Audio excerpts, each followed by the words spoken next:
I will call the meeting to order. We have full board participation this afternoon, and that includes Liz Gerber, who is presently in China and is with us by phone and legally able to participate in the meeting under our statute. Thank you for being with us again. It's an important day. We have a fairly basic agenda with public comment and the reports of our two standing committees that took action earlier today, the Planning and Service Coordination Committee and the Executive and Policy Committee. I would ask for a motion to approve the agenda. Moved by Alma, supported by Chuck. All those in favor say aye. Aye. All opposed say nay. The agenda is approved. And so we now go to public comment. I have a number of individuals wishing to make comment. We do have a 3-minute rule, which I have been rather lax in enforcing because of the number of comments we have today and because of the importance of the board discussion ahead. I would really ask that members of the public respect the 3-minute rule. So first up is Anthony Miller from Wayne, Michigan. Anthony. Hi. Good afternoon, everyone. Do we need a microphone? Yes. Yes. Great.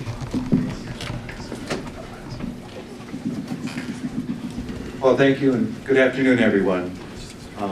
My comment is I'm really supportive of this action. I personally equate this to, I'm excited about this, equating this to like landing on the moon. This is really groundbreaking for our region, for our communities. It's a leap forward for our communities and a giant step for this whole region. So I hope that you will find the support to be able to move this forward and to help redefine our region and also help to redefine and create some more economic hubs amongst our communities. So that's all I wanted to share with, and I hope that we all can support this and get behind it. Thank you, Anthony. Arcus Lisman, I hope I have the name correctly. Alexis. Lisman. Sorry, I was writing quickly. So I live in Oakland County and I live in Farmington Hills and I work in Ann Arbor. When I moved back to Michigan, I chose to live in Farmington Hills in spite of the fact that my job was in Ann Arbor because I have aging parents. Now, they're fine right now, but and God willing, they will be that way for a very long time. But I wanted to be closer to them in case there comes a point where they need my assistance. But this commute between Farmington Hills and Ann Arbor every day, especially while the construction has been going on, has taken me an hour and 15 minutes each way.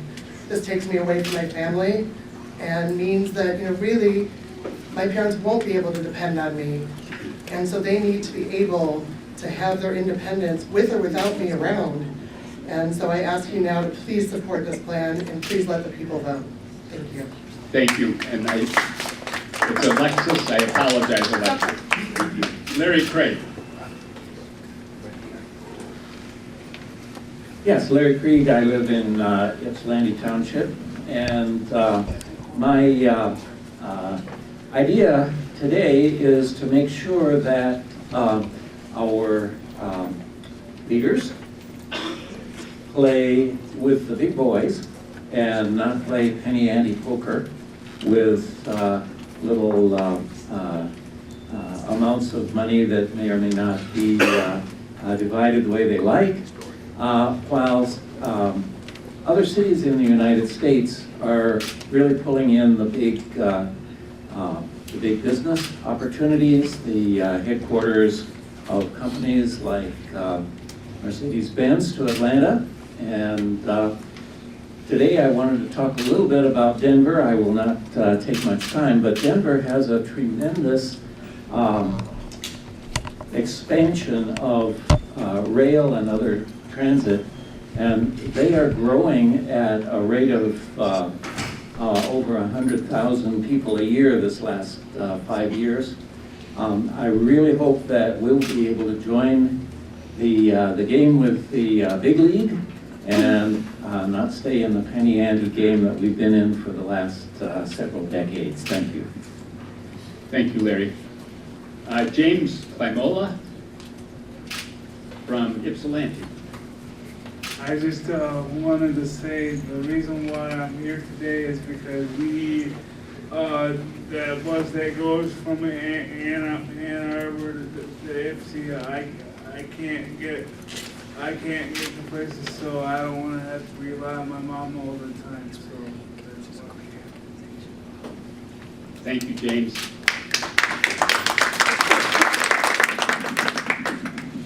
Next is Emma Randall from Rochester Hills.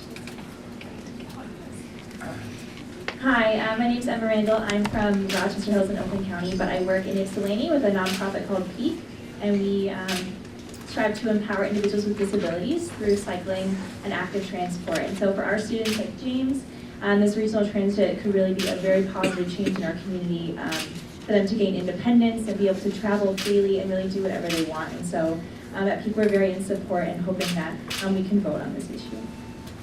Thank you, Emma. From Farmington Hills, Jordan Yagila, is that right? Yagila. Yes, there's a lot of dollars. Hi there. My name is Jordan Yagila, like he said, from Farmington Hills. I also work for PEAK, and regional transit is really important to me because of my students. I work, as Emma said, with an organization that empowers individuals with disabilities through cycling and active transportation. And my students will be the first to tell you that they do not want to sit at home and collect a check and just live their lives that way. They want to get out, they want to work, and to work, they need to be able to independently travel without having to rely on parents or family members. And so we at PEAK are very in support of this, and as Emma said, we really want the people to vote. We want them to exercise their democratic right, and that's very important to let the people vote on this issue. Thank you. From Farmington Hills as well, Tim Davis. I'm Tim Davis from Farmington Hills, and I'm here representing my school. It's a school for young adults with special needs and disabilities. And I'm here because, just like them, I can't use the smart bus and I don't drive. So it's like they have nowhere to go and have nothing to do, so how are they going to have a normal life? So I'm here representing them and hope so they can have an ordinary life. Thank you. Thank you. Ryan. To enable audio control, please enter your audio PIN followed by the pound or hash sign. If you do not have a PIN, just press pound or hash. Okay. Ryan, is it take you? Time. Yes, this time. I went over that. I got the power from that. The microphone close to you now. Okay. How's this? Good? It's fine, Ryan. And you are from Farmington Hills, right? Yes, I am. And I work with them at PIG because I went to come into work, learn how to run the bus again. And use the small bus. Take a one day to go. When in what? And when in what stuff over there. Thank you. John Waterman from Saline.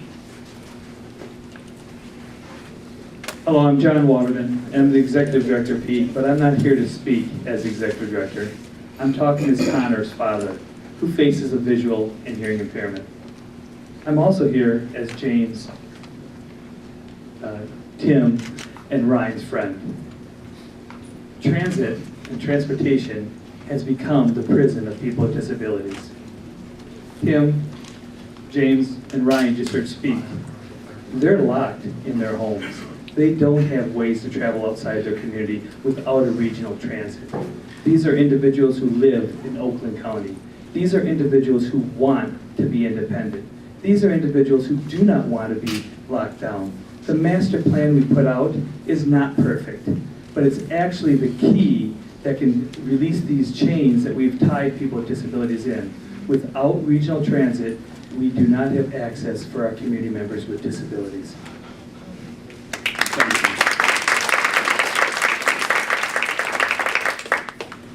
Kent Douglas from Waterford.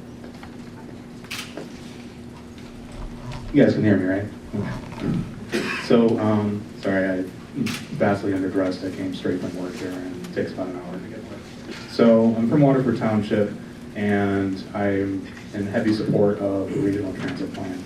And when I heard about what L. Brooks Patterson, my county executive, was doing yesterday about having all these sudden concerns and wanting to halt the whole process, and knowing the whole history with our issues with trying to pass a regional transit millage in the past, and the fact that, you know, we've gone through this literally 26 times, and he wanted to see about blocking it again, I came right away as soon as I could. So I live in Waterford Township, and we have a route that's planned to come through for, I don't even, in the entire 20 years I've lived there, we've never had mass transit come through. So Waterford Township is saddled with an increasingly graying population. We have seniors, we have people with MS and various different types of disabilities that have a lack of independence. And I think that we've gotten to the point where we are so close to finally having a solid plan that we can put away right now that can actually work out, that that I would just hate to have it stop now. The time is now to actually give the rights to the voters and let them have their say for the first time in this process. Thank you. Thank you. Fred Westbrook from Detroit.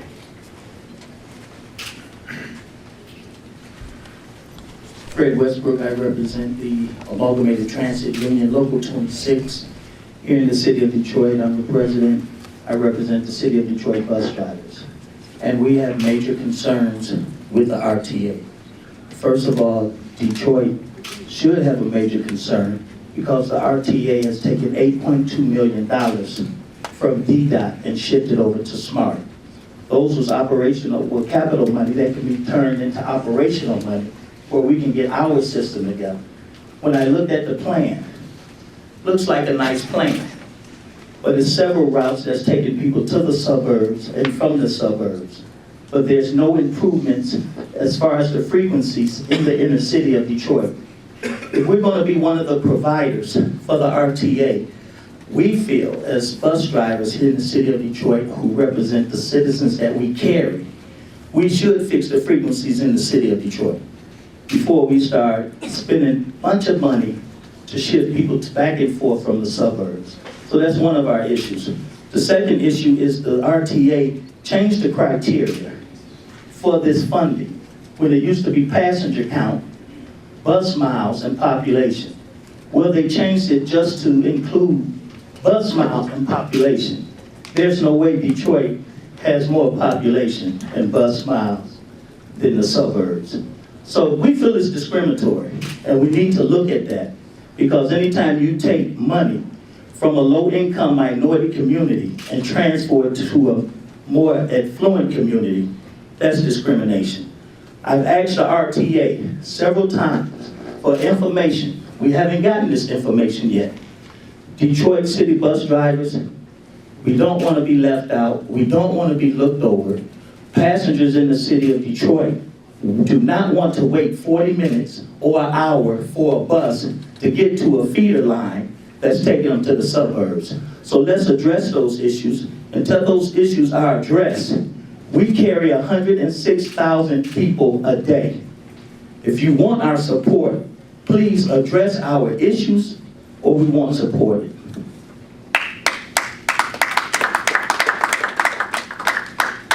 Michael Bakatich, if that's right, from St. Clair Shores.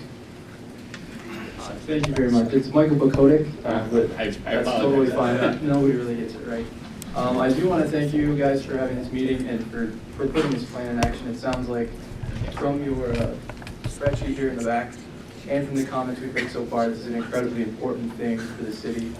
And yeah, transit is something that really is something that affects people greatly, especially when they don't have the means to afford a car or something else. So this is something that Detroit needs. We have a really depressed population that really needs transit that's effective, affordable, and regional. I think that's something part of your branding so far. I think my concern though, and I think it's kind of shared with some other folks as well, and some of the comments we've probably seen, is that Detroit, I think anyone that's lived in the city or around the city or spent a lot of time here can really see the potential that Detroit has to become not only a great American city, but a great global center for technology, innovation, manufacturing, education, all kinds of things like that. And to really make our city something that's truly world-class, and to make it a city that is on par with places like London, Rome, Beijing, other major urban centers around the world.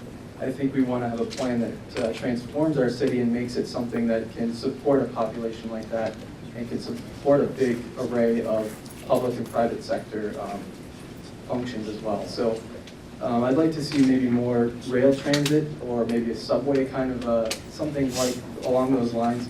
I've always thought that maybe Detroit and Toronto are close in kind of comparison to two large North American cities. You have Toronto on the waterfront up in Canada, a very big, I guess, a business center for this province of Ontario, and Detroit kind of being the heart of the United States manufacturing movement in the past, and kind of ripe for resurgence and kind of a way to kind of lead America forward again. I'd like to maybe see something that would kind of maybe draw a little more of a parallel to Toronto in the way they have their TTC set up with kind of a broader mix than maybe the master plan presents at this moment. And maybe not something, I'm not expecting to see a subway in a couple of years or anything like that, but maybe something at the end of the 20-year plan we have here, kind of some indication as to what the future might hold if we're kind of seeing Detroit grow to the point that city leaders and I think a lot of business leaders would like to see, or the potential that Detroit has to become a large urban center. So, but yeah, again, thank you for the master plan. And the plan that we have now definitely serves the needs of the people that need it the most. So I definitely support it, and I hope to see further developments that kind of to reach to those concerns that I expressed. Thank you. Thank you. Susan Rowe, Mayor of the City of Wayne. Thank you very much. We have a microphone for you, Mayor. Please. Thank you, Dan. Thank you very much. For many reasons, I believe that reliable, safe, and convenient regional public transportation is important to all citizens, our businesses, college campuses, and to the economic health of our region as a whole. The lack of such a transit system in Metro Detroit is a problem that affects many people and therefore warrants our consideration and our efforts. We should not miss this opportunity to invest in transit for our future. The time is now. While making your decisions, please consider all of the people who live, work, and learn in Oakland, Macomb, Wayne, and Washtenaw counties. Please support placing the transit plan on the November ballot. Let the people be the voice for this important decision that you're going to make today.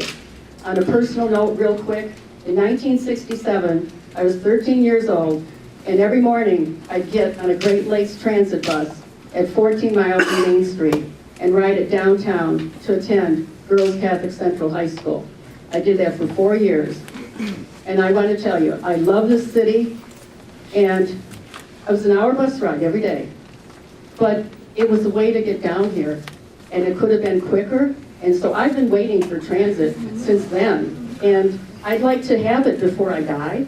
So please, and I think a lot of people would like to have it. The economic benefits can only allow this region to expand and grow. And trust me, all of our communities need it more than ever. Economic, viability has come to the state, but there are a whole lot of cities down here that still need a transit authority, a transit system to get the people from where they live to where they work. Thank you. Thank you, Mayor.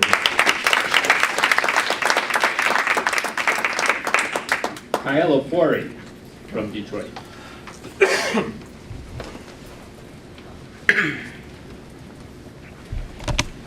Hi all, thank you for letting me speak. I just want to say that I've lived in Detroit for about 3 years, and since moving here I've seen a lot of potential that the city has yet to reach. So I know that my perspective is limited, but I do think that this sort of thing is possible and that we can get a reasonable regional transit system going. I know that there are lots of politics embroiled, or that the whole situation is embroiled in a lot of politics that we have to get past, but I would hope that those of you who are just listening, who are going to vote, who are major decision makers, will put effort into learning about the side of the situation that you aren't as familiar with, as well as the needs of people who you're not familiar with, so that we can get something going that has not been in place for what sounds like many decades. Thank you.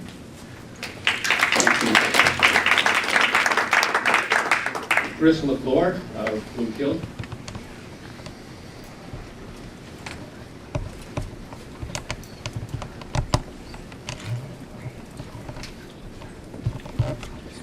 I know that our honorable body is well informed of the economic benefits that regional transit provides in the area. And I hope that with my colleagues here today who've spoken before me, that you're aware of the importance that transit has for many individuals in our community. I want to speak on my own experience. I've taken the bus before, I've taken it a while. My whole life, and it's not great, but this is a plan to improve it. I'm a recent college grad. I came back. I could have went to work anywhere in the world, but I wanted to come back to Detroit and be a part of what we're building here.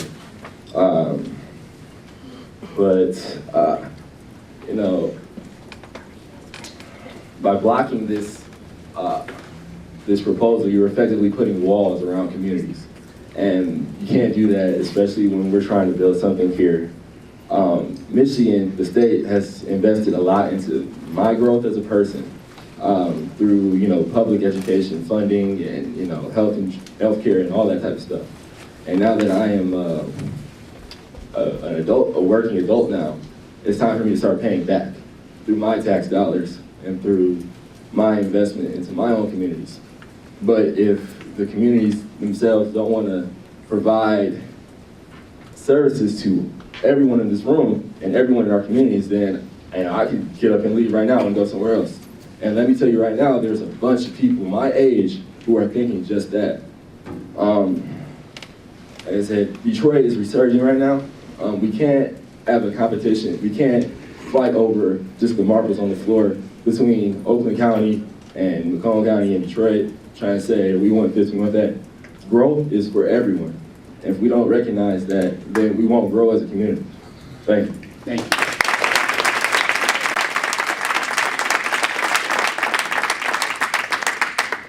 Chris Albrecht of Sterling Heights.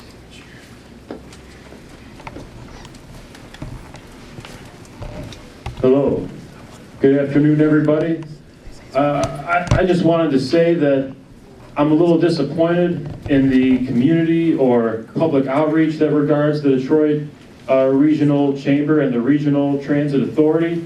Hello, can you hear me? There you go. In my opinion, it hasn't been sufficient, and I don't mean to disrespect anybody in this room. Obviously, a lot of people here aren't necessarily just people that walk around in suits from the testimony that we've heard from them. But I saw this on Facebook the other day, and I posted it to you guys, and I said, a meeting at 1 p.m., I said, how is that supposed to bring the rest of the public into the fold? How are the people that are working a 9-to-5 job, or maybe 1 out of 2 people that are living in virtual poverty in our country, maybe working multiple jobs, how are they supposed to come in here and voice their opinion? Thankfully, there's many people in here that so far have voiced such an opinion, and I'm really grateful for that. But I'm really disappointed in the lack of public participation. As a student of policy from Wayne State, a lot of the concepts and things that I've learned and have been taught are that, and I'm sure people know this in this room, that if we are going to get the solutions and the outcomes that we really want as an overall community, that there has to be ample public participation. Studies show that even if the result isn't totally what the public wants, if they are more involved, they are more satisfied with it. I understand, I'm sure that you all have lives and realities that hinder and cramp you in terms of how you can effectively move this initiative forward, but that is honestly my biggest concern, and why I put in the comment card is that I believe we need to be fully exercising our democracy, our diplomacy.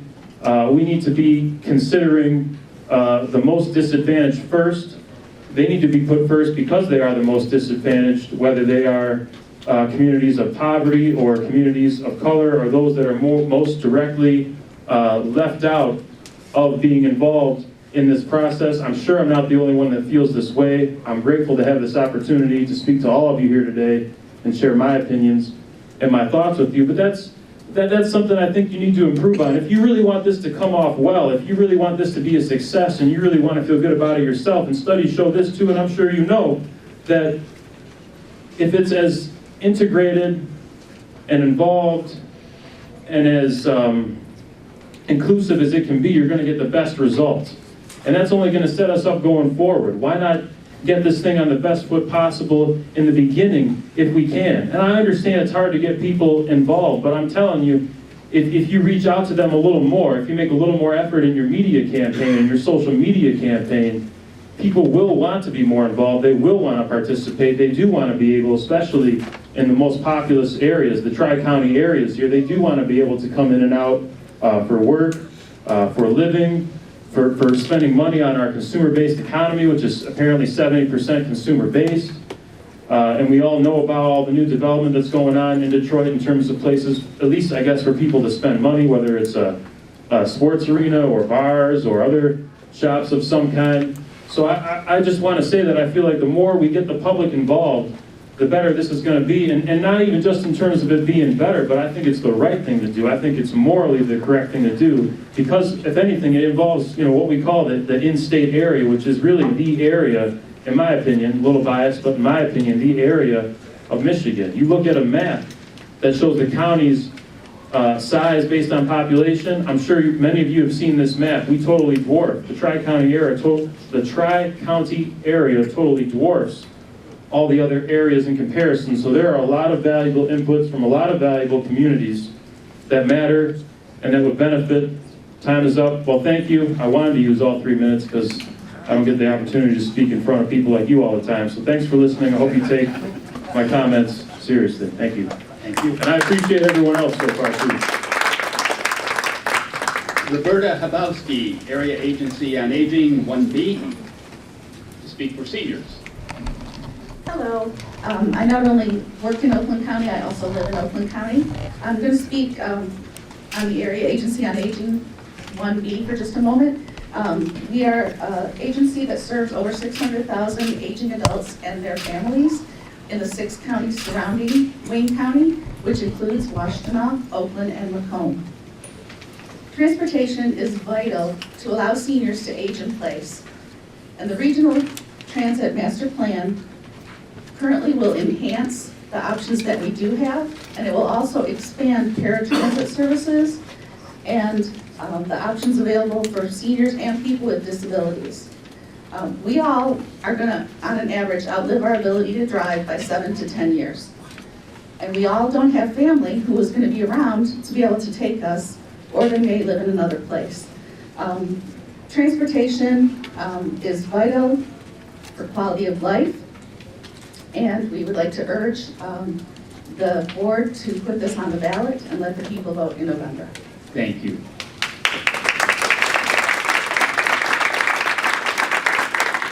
Maddox and Jello.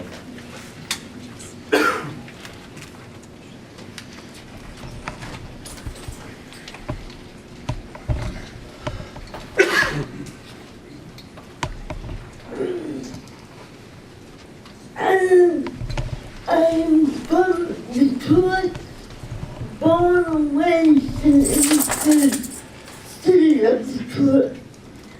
I've been getting public transportation by myself at the age of 12. And fast forward,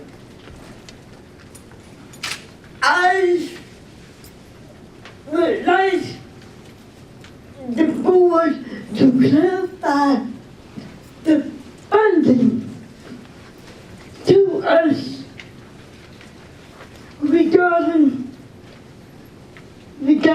the executive of Oakland and Macomb counties. Just clarify it. And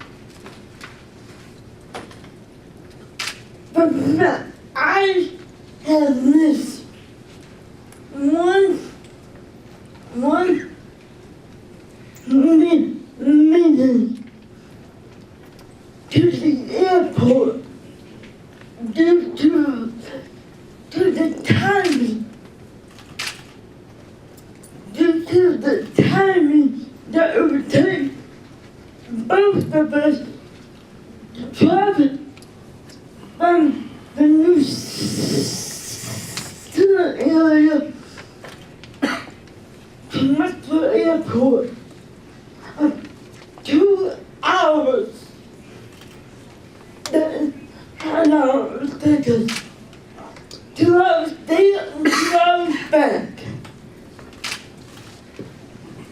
If boys, please clarify the funding for all of us to understand it.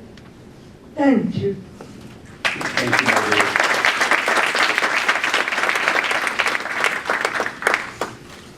Well, she doesn't have a card. I do want to acknowledge sitting next to Marguerite is Lisa Mary Franklin, our former board member from the city of Detroit.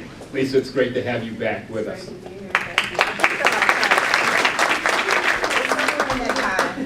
I didn't see it. It's not here. Did you give it to me? Yes. Anyway, we'll fix that. But, So head right now? yes, why don't you go ahead right now, Lisa? Thank you. I'm getting a little misty inside. It's good to see everybody. But you know, I've heard all the comments here, and I heard the gentleman that talked about the time of day that we're having it and how people, you know, are at work and can't be here to speak. But I think everybody in this room brings them a group of people with them when they come to speak. And so you should take that into consideration. And I heard Mr. Westbrook raise your concerns about Detroit, and I really think that needs to be addressed. You know, I'm a strong Detroiter, and I support the people of Detroit, so that needs to be addressed. But we are at the 9th hour here. We don't have time to allow personal opinions to get in the way of the majority of the people. We need to allow the people to decide what's best for themselves. Now, I heard what Hackle said the other day, and he said it wasn't about the vote, but it is about the vote. Because the people, we forget sometimes as elected officials why we are in the positions that we are in. We're there because the people put us there. And so we have a responsibility to, when we have the opportunity to speak up for the people, we need to do that. And so we need to allow the people to decide what's best for them and give them the opportunity to vote in the election in November. Thank you. Thank you.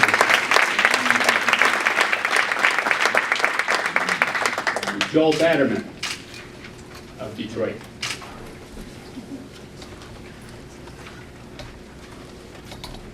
Hi, my name is Joel Batterman, and I'm coordinator for the Motor City Freedom Riders, an organization of bus riders and our allies advocating for better transit in the belief that transportation is freedom. When I heard that the Oakland and Macomb County executives were prepared to veto the regional transit plan, I decided to walk the length of Woodward Avenue, 28 miles, to deliver petitions to the Oakland County Executive's office, urging the executives to relent and let the people vote. I made a choice to make that walk and spend several days on the road. But across this region, tens of thousands of us don't have a choice. Every single day, they spend hours waiting for buses in the hot sun, in the freezing cold, in the pouring rain, because of our political leadership's failure to even let regional transit come to a vote. On my way past Beaumont Hospital, on my walk, I talked to Barbara and Nicole, 2 hospital employees who were waiting for a smart bus. Once that bus appeared, they were going to have to take it down to 8 Mile, get off, and get on another bus. It was going to take them 2 hours just to get home after a day at work. In 2016, in the city that put the world on wheels. That is wrong. That is an embarrassment to our region. And this is the unforgivable status quo that some would have us preserve, in the name of a few niceties and arithmetic.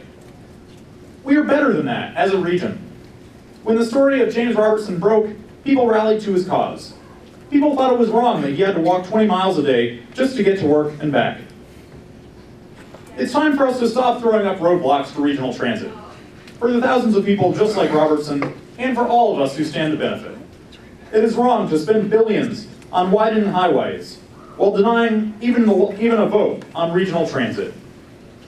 In the words of Martin Luther King Jr., for years now, I have heard the word wait. That wait has almost always meant never. We must come to see that justice delayed is justice denied. I urge you today, please, let the better angels of our nature win. Let's break down the barriers between us, reconnect our region, and build the metropolitan community we know is possible. Place this on the ballot and let the people vote. Thank you.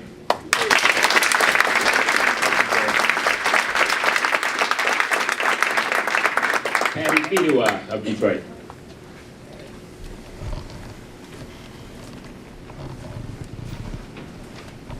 Thank you. Yeah, my name is Patty Fedua. I just request, implore, beg you to pass this plan, please. And I said this last week, please. I meet two kinds of people in my day. Those that get there by transit and have a rough road.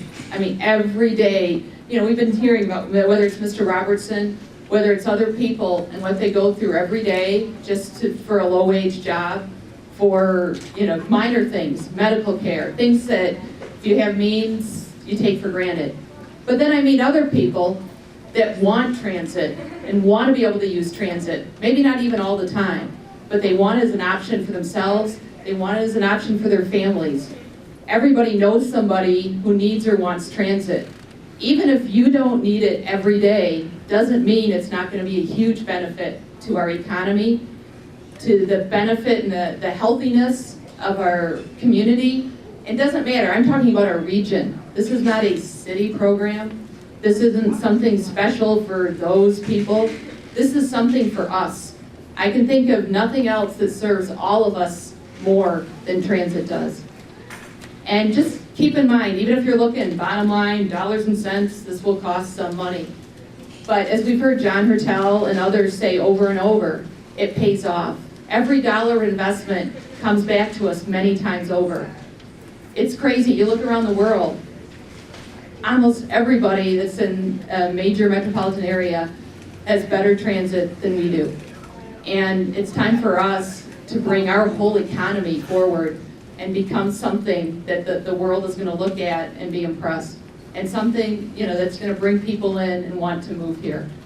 And I also just want to say thank you to those that are on the board and have been fighting so hard to make this work, and the staff as well. I really do appreciate it. This is a good plan, and it's something we all need. Thank you. Thank you.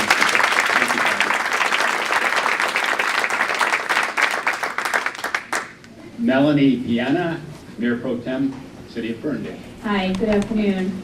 Thank you for having this meeting today, and I wanted to acknowledge your leadership over the complexity of the challenges that are facing you today to help our region move forward with better regional transit. I have a unique role. I have one foot in Detroit and one foot in Ferndale, and I have had opportunity to advocate for many communities in our region for better economic development and better investment in our communities, including East Point, Roseville, Mount Clemens, Ferndale, Pontiac, Royal Oak, Dearborn, Wayne, and Ypsilanti. In my professional role, working at the Metro Matters, which I left quite a few years ago, but I understand the needs and the concerns and challenges a lot of these older communities face. And one thing we all have in common is that transit will help connect our communities, bring better prosperity to our communities. And so, in my foot in Detroit, I currently work at Jefferson East Inc., and I've been advocating for Detroiters for better transit for years. So I feel like I have a really good understanding of what you're facing today, as I have done that for the last 10 years. But my main concern in my role as Mayor Pro Tem in Ferndale is making sure my constituents that I serve can get around the region. 9% of our residents live and work in Ferndale. That means 92% of our residents leave Ferndale to go to work, which means that we are connected in so many more ways through our work environments. We also have 16% poverty. We have a great downtown and we're a fantastic community. We have other issues that we're facing as well. And a better bus rapid transit service down Woodward will better connect our residents to where they need to go, whether it's for work, school, hospital, doctor's office, whatever their needs may be. I also want to talk about South Oakland County communities. There is a coalition of our communities who support transit and have for the last decade. Ferndale has been working closely with Pleasant Ridge, Huntington Woods, Berkeley, Royal Oak, Birmingham, and Pontiac to make sure that we are working together so that we can bring transit down Woodward, but also down Michigan Avenue, Gratiot, and the other areas targeted in the regional master plan. We are very supportive of one another, and we know that we need each other as communities to focus on transit for South Oakland County. South Oakland County needs transit. South Oakland County communities needs transit to connect to South Macomb, to Southern Wayne, and the east-west connections to Oak Park, to Hazel Park, to Warren, to Southfield are critical to our success as a county for Detroit and for a region. So I urge you today to vote yes on this plan. Let's move beyond the 27. Let's move forward together. Thank you.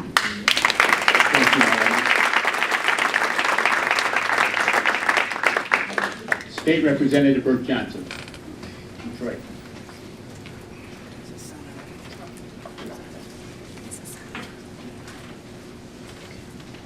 I'm sorry. Yes, Senator, I should know better. I've heard it all worse. It's good to see you all. Number one, I want to thank all of these advocates for tirelessly pursuing a remedy that our region so desperately needs. Number two, I want to thank so many of my friends I see here who've been considering this moving forward. I've been a part of this coalition, at least in the legislature, serving with members who are now retired and even on the clock still, to try to get this thing moving. And I want to pursue this from a little bit of a different perspective, and I hope this makes some impact, particularly so I don't repeat anything that's been said. One of Michigan's major issues is that from a DNA standpoint, we're not doing what it is that we do best. We do transportation, infrastructure on transportation, globalization of cargo hubbing, and moving goods and services around the country better than anybody. You might build Toyotas, you might build Fords, you might build Chryslers and GM cars in Tennessee, if you will, but they're going to get that engineering from Detroit, Michigan, because of the minds and the engineering and the people who are available here. 72 countries trade on that river every day. Not a single one of them stops into port into Detroit, Michigan. Every basketball court made for NBA and NCAA use is made in the state of Michigan, and it is cargoed down one of our illustrious lakes, and then it moves into Chicago, Illinois. Toledo and Chicago both have stolen our DNA on transportation and infrastructure. This is more than about moving people region to region, city to city to help them find jobs. We are at the ground floor of an opportunity to regenerate or put our state, our city in a position to really draw in federal, state, county, and local dollars to do something that would be amazing. I was sitting in the room in 2011 when Rick Snyder was first elected. And in that room was Peter Rogoff, the Transportation Administration, everybody under Ray LaHood, myself, Rick Snyder, Dave Bing, Mark Hackle, Robert Fricano, and most notably, for the purposes of this discussion, Oakland County Executive Patterson. And we were having a great discussion, and there was $6 billion on the table. And we were ready to receive this thing until it really devolved into a conversation between Brooks and the governor, and it was a Mexican standoff about who had more political chops and power and who was running the show on the Republican side. And Rick Snyder was new, and Brooks flexed. And what happened was a receding of that opportunity. That money went back to D.C. And the administration that sat in that room was abhorred. You should have seen the horrified looks on their faces, understanding that the city of Detroit, the state of Michigan, and our region was saying no to very necessary dollars that would put us at the front of the food chain and giving somebody like Transportation Secretary Anthony Fox an opportunity to put his stamp as a city mayor on a city that people love like the city of Detroit. I'm going to end with this. If we're going to get really smart about saving this region, and about moving ourselves forward, we're going to have to do the very necessary things that allow us to do that. Citizens are begging to make this vote. I implore that you give them that allowance to do the exact thing that they're asking. Thank you.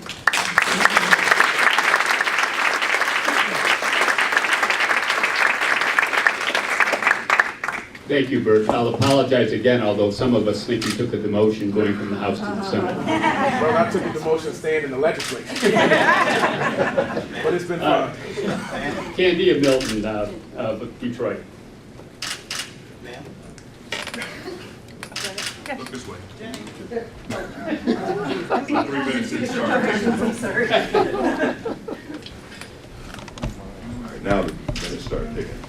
Hello, everybody. My name is Candia Milton. I want to first start off by, Mr. Chairman, thanking you and the board for the opportunity to come before you to talk about this very important matter. Again, my name is Candia Milton, and I work with an organization, Moses. We have been advocating for better coordinated transportation since our existence. You know, one of the things that we've been impressed with over the last couple of years is the dialogue that we've been having throughout this region in a more cooperative way around coming together. If we take a look at Coble Hall, the discussion around Coble Hall and the management of it for the purposes of a better convention center for our region has made for a better convention center, where it is now receiving awards.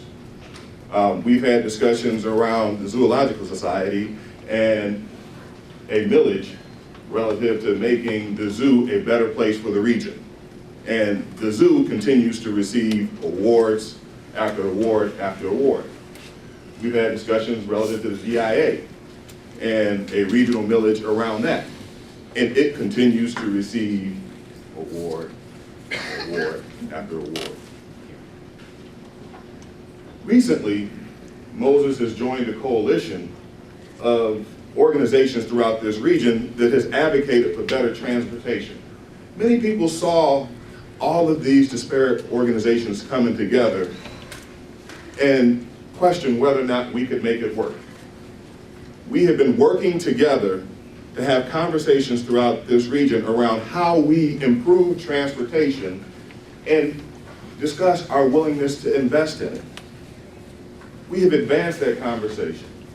One of the things, too, as a member of this coalition that we've been impressed with as we come to the board meetings here of the RTA is that the dialogue, even in this board, you've wrestled with some challenging discussions around regional transportation, how far it will go, the funding around it, and you've gotten to this point. And we've started. Many will argue that we started at the bottom. But we've advanced that discussion, and now we're here. And we're here with an opportunity to take that conversation forward. We understand that there are some concerns. We've heard those concerns, both from labor, we've heard those concerns from board members. The feeling that we have is that 90% of what's on the table, we agree with. What we recognize is that there's that 10%.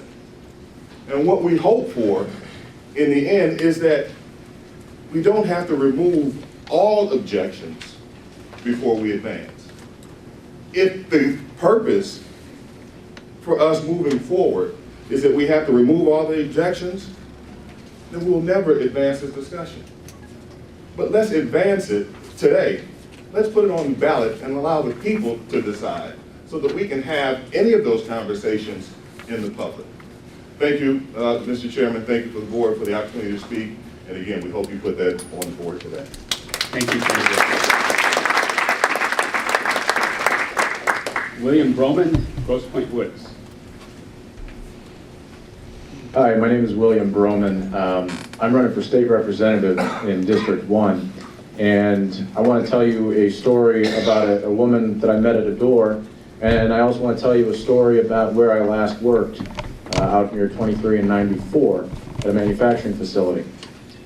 I was working with them, and we were down in Mexico, down in Puebla, at a coffee shop, and the owner looks at me back in 2014 and says, "We're going to expand." I said, "That's great. You going into Detroit?" He said, "No, Canada, Kentucky, Mexico. We don't know where yet, but we're not looking to expand in Michigan." I said, "Why?" He said, "Because we can't get the workforce out to us." So this is a business in Macomb County, a business that is thriving, one of the most profitable manufacturing facilities of plastic injection molded parts, looking to expand everywhere but Southeast Michigan. They decided not to continue expanding because they branched out into a new business, but then they, most recently, before I left, we were having a conversation about expanding that facility. And they said, "Well, we've tapped out the workforce out here. We can't get any more workers to come out because they can't get to us. They don't have reliable transportation. It's too much of a risk." This plan would allow for expansion in Macomb County. That business that exists in Macomb County, the workforce that exists in Macomb County, expanded.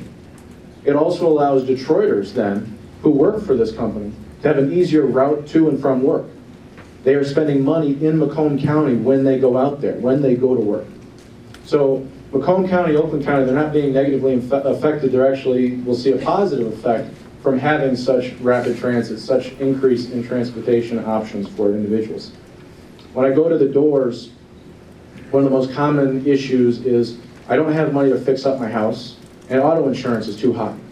Guess what? If you don't have to have a car because you have access to transportation, you can put the money that you're spending on auto insurance into your home and make your neighborhood better. And a better neighborhood with nicer looking homes and where people take pride in it is a safer neighborhood. And then you have safer routes to schools and kids show up to school every day. So the ripple effects of this type of a program and putting this on the ballot and putting it up for a vote could be tremendous. And it's not just going to affect the city of Detroit, but it will affect all of Macomb County, all of Oakland County, where there's opportunities for manufacturers to expand if they can get access to the workforce. Thank you. Thank you. Regina Rice, of Oak Park, Michigan.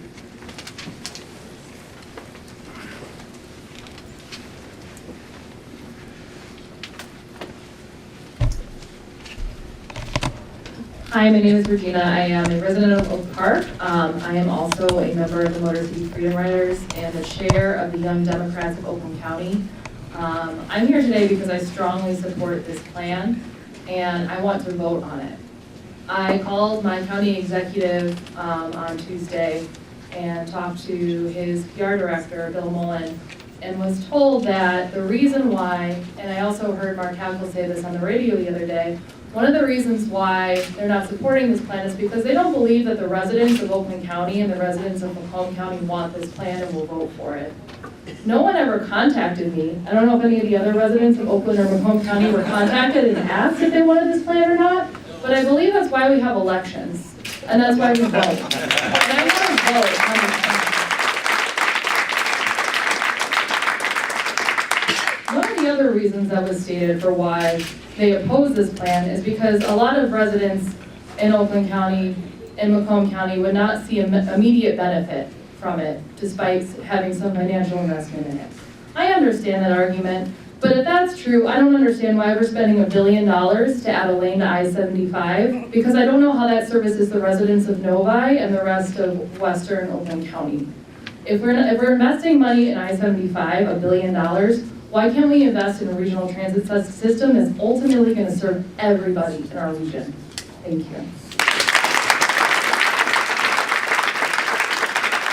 Thank you. Stephanie Donaldson of Detroit.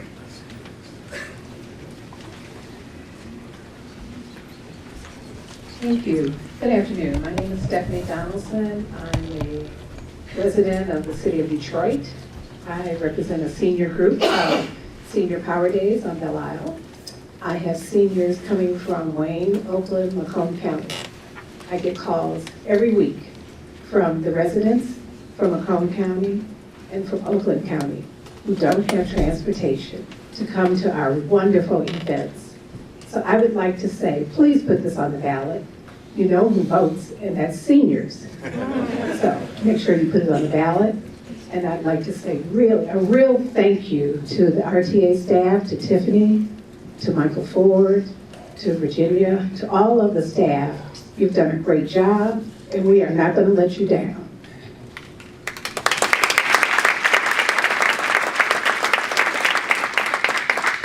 Thank you. I think this is right, Laren Weiss?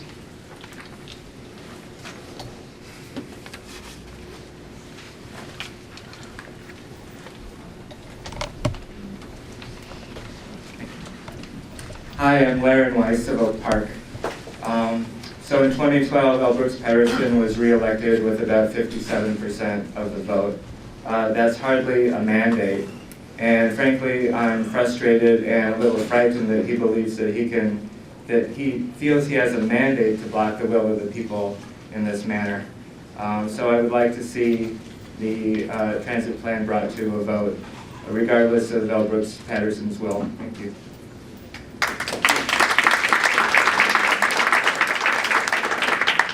Marie Donegan, Royal Oak. Thank you very much. Hello, I am Marie Donegan. I am with the Harriet Tubman Center. I'm a former state rep, and it seems like I've been an advocate just forever.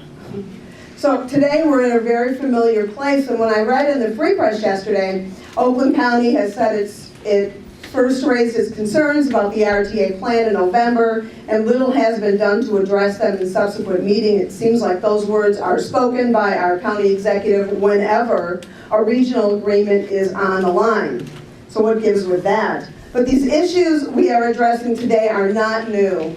They were litigated by the region's leaders when Representative Bert Johnson, John Switalski, and I introduced RTA enabling legislation in 2010, which was 6 years ago. We took testimony in my committee and work groups and hashed issues of governance and revenue distribution. The bills didn't pass before I was term limited in 2010 because we had issues with the city of Detroit back then. But these issues were again litigated when Senate Bill 909 to establish the RTA, again with the governance structure we have today, was introduced by another set of state reps and senators. Again, hearings and work groups were held. The bills passed the House in a roll call vote, and then the Senate passed the Senate on December 6, 2012.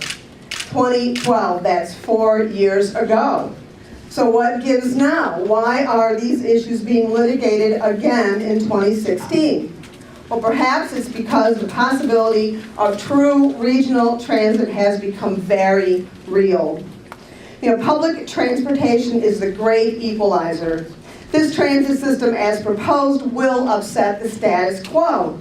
To some, the status quo is quite comfortable and has been for many, many years, but for millions who can't get to work, access dental or medical care, veterans who can't get to the VA hospital, students who have 2 to 3 jobs to pay for car insurance when they should be studying, and for the students who can take 5 to 7 years to get a 2-year college degree because there's simply not enough time in the day if they have to rely on public transportation, the status quo is simply not good enough. It's not good enough for the corporate leaders who signed that letter yesterday and the 400 organizations and institutions that have joined a coalition for transit. They need reliable transit to have a stable workforce. The stable transit system that they know are underfunded, disconnected transit system can't get that job done. So over the last 2 years, I and many others, along with the Regional Transit Authority, have listened to thousands of people around this region. And people overwhelmingly know we have a serious problem that needs to be solved soon, or now, or yesterday. If you really listen to the people describe the problems caused by the disjointed and unconnected system we currently have and the opportunities they are missing out on to lead a high-quality life, I promise you, even Brooks Patterson would move heaven and earth to be a part of the solution. I've made dozens of presentations to people all over the region over the last couple of years. If you vote to put this issue on the ballot, I promise I will personally make hundreds more between now and November so that people will know exactly what they are being asked to pay for. So we'll organize hearings anywhere and invite you all to come, and then the people can decide if they want this transit system or not. Thank you, Marie.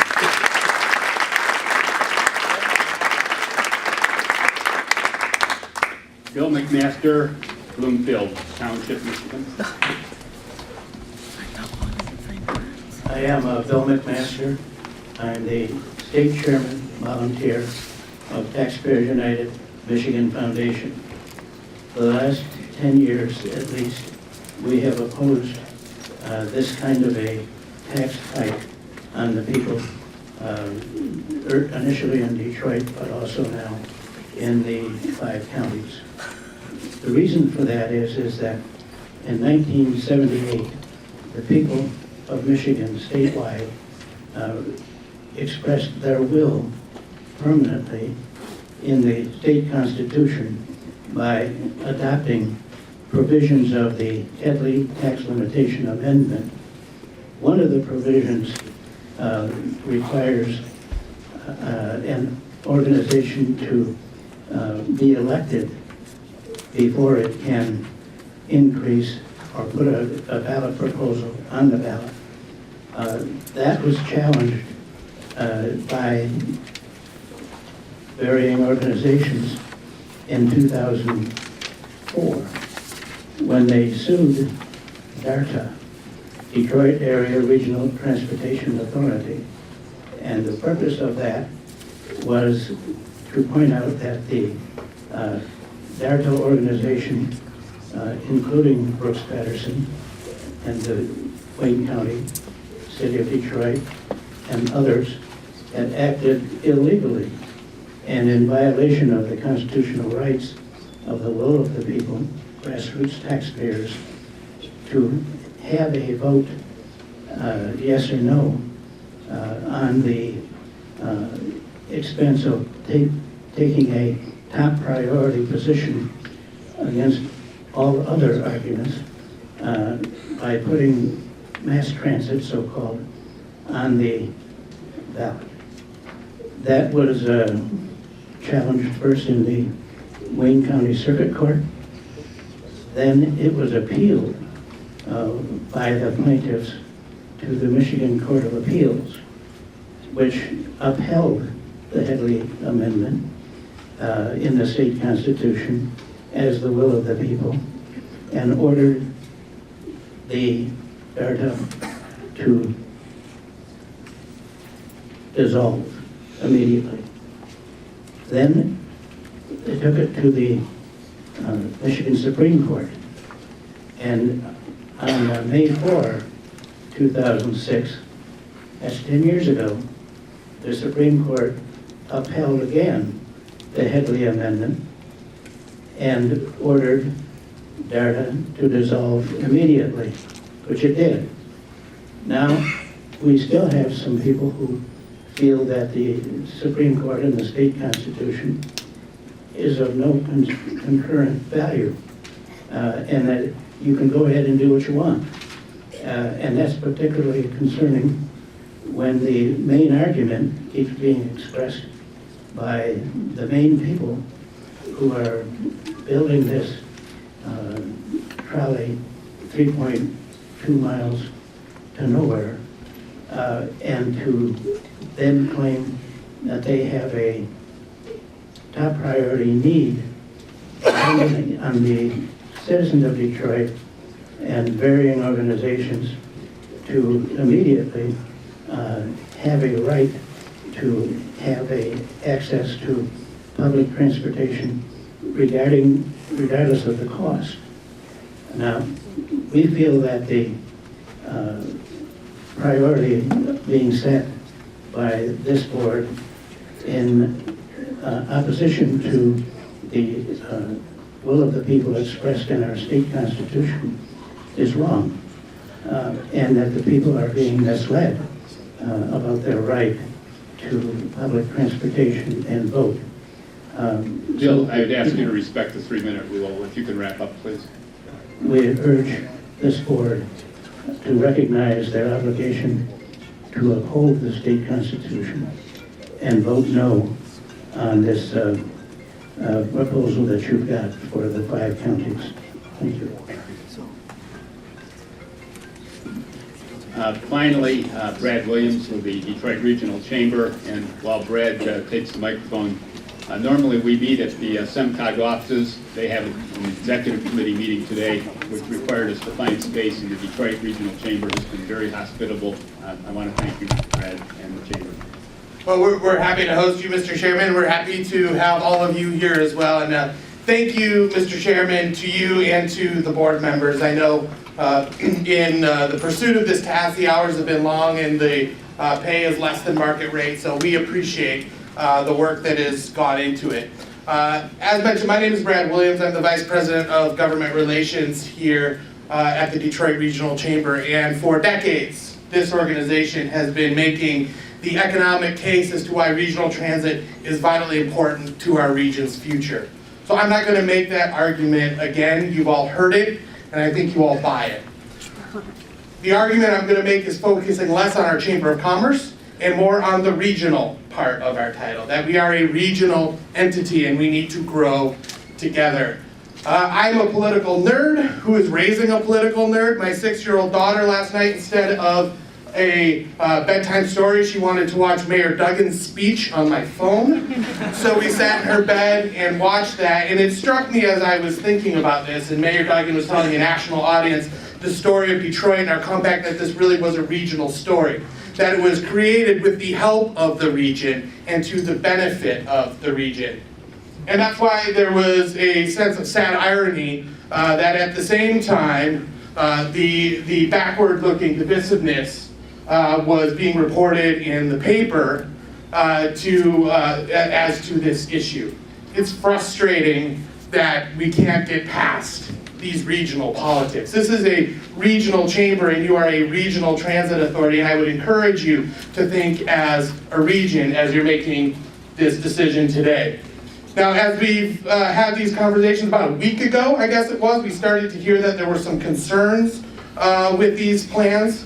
One I heard earlier today was that the level of service in out-county areas is not what it is in close areas, and certainly that's something that's worthy of conversation. And what we're asking you to pass today is a plan, and plans are always subject to change. And we would encourage you to continue as a body to look at these plans and decide if they still match our region and if there are services that can be provided in an economical way for more people. But I would also note that the only plan that would make everybody happy is if we had a bus that stopped at every driveway and brought people exactly where they're going for work. My perfect plan would be to have a jet copter to drop me off here every day, but that's not going to happen. That's not economical. The other concern I've heard is about how we allocate state and federal funds. And I would note that the allocation of state and federal funds is in the statute, which, as Marie pointed out, was written 4 years ago. We've had 4 years to address this issue, and to bring it up a week beforehand certainly doesn't seem to be as genuine as concern as one would think.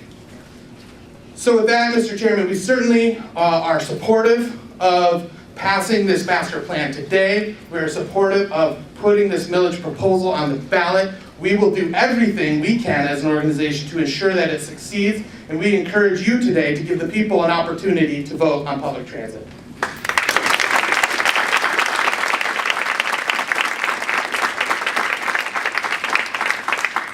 Thank you, Brad, and thank you all members of the public who participated today. We appreciate you sharing your views and your encouragement. Thank you. We now move to reports of standing committees, and the first committee to report is the Planning and Service Coordination Committee, chaired by Roy Rose. Earlier today, the Planning and Service Coordination Committee did report to us a recommendation that we approve the master plan, and Roy, the floor is yours. Thank you, Paul. Yes, earlier today we discussed the master plan, and we voted to move it to the table to vote for today. I assume that we are going to have a presentation about it before we go any further with this. So with that, I'll turn it over to Ben.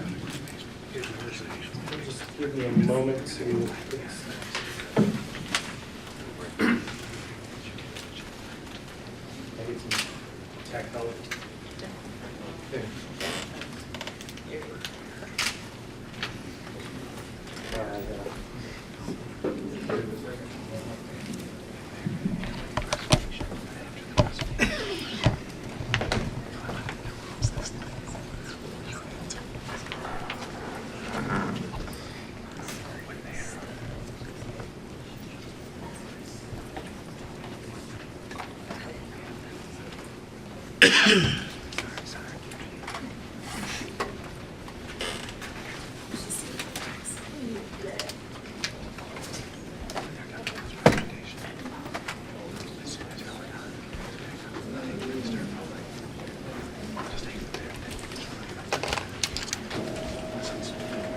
Okay. Everybody see it's up on everybody's screen in the back? Okay, great. Well, thank you so much, everybody, for all of your comments. Thank you for being here today. My name is Ben Stupka. I'm the planning manager for the Regional Transit Authority. I'm going to be giving you a presentation. Is this better? Okay, see if I can. Okay, my name is Ben Stupka. I'm the planning manager for the Regional Transit Authority. I'm going to be giving you a presentation today to outline what we did for community outreach in the last round of outreach from our May 31st launch through July. Talk about some specific changes made to the plan. I do want to let folks know, although it is hot off the presses because we've been cranking pretty hard to get it done, the updated plan is online, along with an updated financial technical memo, which I'll be referencing, and other documents that I believe will provide some more information as to what is inside the plan. So all these documents are available. I'll be doing a summary of the public engagement, going over some of the major comments and questions, discussing the strategy by which we're going to be responding or have responded to those comments, and discussing some of the next steps. First, the public engagement summary. An outreach overview. So this is what we did to reach out to people to allow them to know about the plan and all the events that we had to discuss the plan. First, we started with the May 21st launch, which was very well attended. We had lots of great media coverage over that time period, including the front page of the News, the Free Press, Cranes, and other outlets. We had over 94 news items, 68 different outlets, and about 10 editorials. We had over 25,000 interactions on Facebook and Twitter, both in May and in June. We sent the plan and information about the plan to over 200 libraries, including copies of the plan itself to 6 libraries. We worked with community partners, over 50 community partners, to get the word out about the plan, about the chance to comment about our meetings, and actually have them help volunteer and come to meetings and bring folks to those meetings. We had advertising running on the radio. We did Facebook advertising. We did email blasts, about 6 different email blasts to our list of over 1,500 people, and worked with some of our partners in the advocacy community and other communities to do email blasts to all of their email lists to let people know about the plan and their chance to comment. We have a service that people have signed up for that allows for text blasts to go out. We have about almost 200 people signed up for that, so we use that as a form of outreach. We placed over 520 ads on all of the buses, from the Ann Arbor system to the Detroit system to the SMART system to the People Mover, and we distributed 2,500 flyers. We hosted 20 master plan events. This includes the launch event, 13 public open houses throughout the region, 5 community presentations, and 1 live radio show. Over 700 people attended those events. We received 144 comments, written comments. We summarized about 83 comments from the events that we held. We had 182 people that participated in the Facebook poll. Of the 144 comments, 80 people expressed support for the draft plan, 37 people asked for questions and clarification, generally supportive, but just wanted a little bit more information. 28 people were critical of the plan. The majority of the people critical of the plan were folks who were critical of taxation in general. In general, again, we had strong and enthusiastic support for the plan, both at our events and through written comments. A lot of comments similar to what we heard today, that this is long overdue. And of course, the desire for more improvements. There's always much more that we could do. We had some constraints that we were working working within in terms of the millage levels that you heard were appropriate, we felt we needed to work within. And we believe we delivered a great plan within those levels, but people want more, and I think the region could use more. But we believe this is a good plan within the constraints that we had. The Facebook poll reflected that support. About 75% of the respondents felt that the plan either well or very well met their needs. So we did an analysis of kind of a keyword analysis of the comments to try to pick out things we heard the most so we could be responsive to them. The key pieces were paratransit mobility management, one of the key programs within the master plan, really wanting some more information and clarity as to what that program is and how it works. Some specific recommendations around route changes, extensions of services, new services, things of that nature. Lots of questions about tax and funding, mostly around just providing more information about our 85% rule. And for folks who may not know, our state legislation states that 85% of the millage dollars generated in each member jurisdiction be returned to that jurisdiction. The plan does absolutely comply with that law, and we've provided more information here to make sure that that's very clear. Specific to route changes, these are some of the comments we heard. Extending the 9-mile service was something that we heard quite a bit to connect into job centers in kind of South Oakland, especially in the Southfield area. Providing better connection between Ypsilanti and employment centers in western Wayne County, specifically Plymouth and Canton and Livonia. Provide commuter express service from Ann Arbor to Detroit as an early implementation project before we bring the commuter rail project online, or the regional rail project as we call it online. For clarity, that has always been in the plan. We just needed to make it more clear that it was part of the plan, so that's one of the pieces we were able to do. We have several comments around adjusting the Ann Arbor and Ypsilanti rail circulators that attach to the regional rail plan. We have a level of investment for these circulator services, and we'll work with Ypsilanti and Ann Arbor communities and transit provider to best manage that circulator. So it's something we're very open to. We had a lot of comments regarding adding an additional stop for an airport express service in Ypsilanti. That's absolutely been part of the plan all along. We just want to make sure it's clear that that has been part of the plan. Providing more clarity on park and ride strategy and adjusting the Woodward BRT and 8-mile cross-county stops to better serve the state fairground. We have in the draft plan provided more clarity on our park and ride strategy, and I'll show you the map of the new plan in a couple of slides to show you where we've identified some park and ride opportunities. And we are fully open to adjusting the Woodward BRT and 8-mile stops to better serve the state fairground and working with the development community in the city to best serve that property as it does. Paratransit mobility management. This really boiled down to clarity on the goals and structure of the program. What will be done to expand door-to-door service? Will there be additional funding for smaller systems outside the fixed route area? That's a key concern that we've heard. Tax and funding. The request to emphasize the 85% rule and how we achieve that goal is set forth in our state legislation. Again, providing more financial information. Being clear about what the plan is, what's in the plan for residents who already paid transit millages. And a key one is updating our millage projections to 2016 dollars, which is something we did do in the plan. So the whole plan is now updated to 2016 baseline dollars, 2016 millage dollars. We responded to comments in 3 different ways. One was making actual plan adjustments, actual changes to the plan. One was making plan updates, where we just went through, rewrote, added extra sections, ensured that we made clarity, added some new graphics, things like that, just to make sure we're being clear about what was in the plan. And finally, plan implementation process. We worked to develop a draft financial policy and procedure to make sure that we had some clarity and the board had some clarity going forward as to how we intended to manage specifically the millage funding coming in and ensure ongoing compliance with our 85% rule. So that's something that's also included in the plan.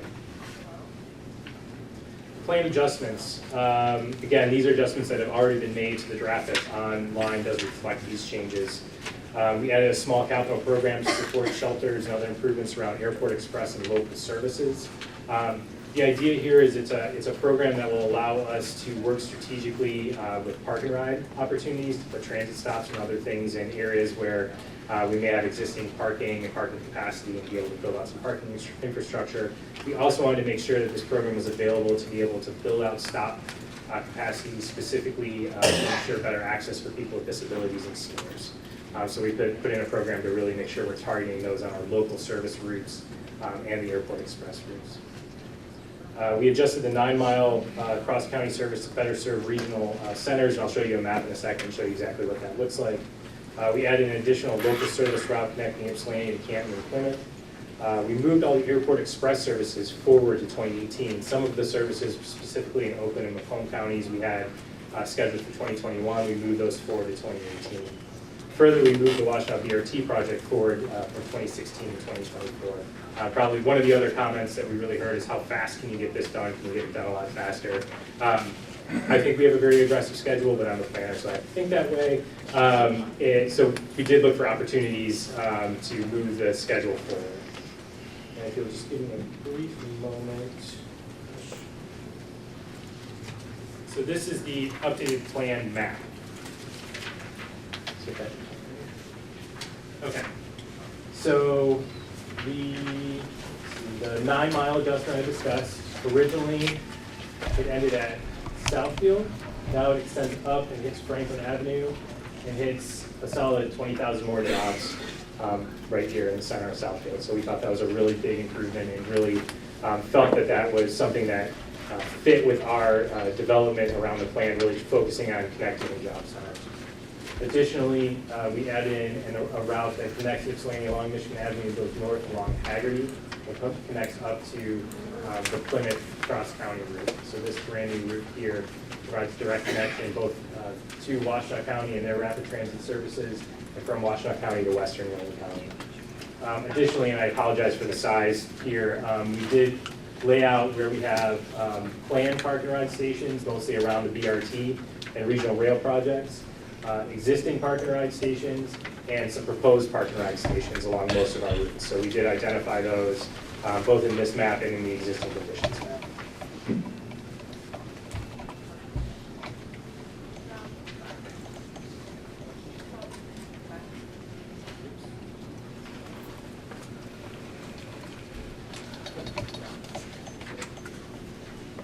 Plan updates. We adjusted the plan narrative around paratransit mobility management.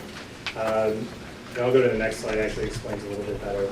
The plan has a $266 million paratransit mobility management program, and that's over the 20-year life of the plan. It's important for me to state that this is not the only thing we're looking to do to improve access for people with disabilities and seniors to our system. We are looking to make capital investments to ensure that the fixed route investments we're putting forward, the bus rapid transit projects, the cross-county connectors, the local services, also have improvements for people to be able to use them. So while this is a special program where we're trying to really make sure we're meeting the needs of folks with disabilities and seniors, the plan itself, the whole fixed route system is something we're really focused on making those improvements with moving forward. We broke the program up into 4 pots. The first is ADA paratransit.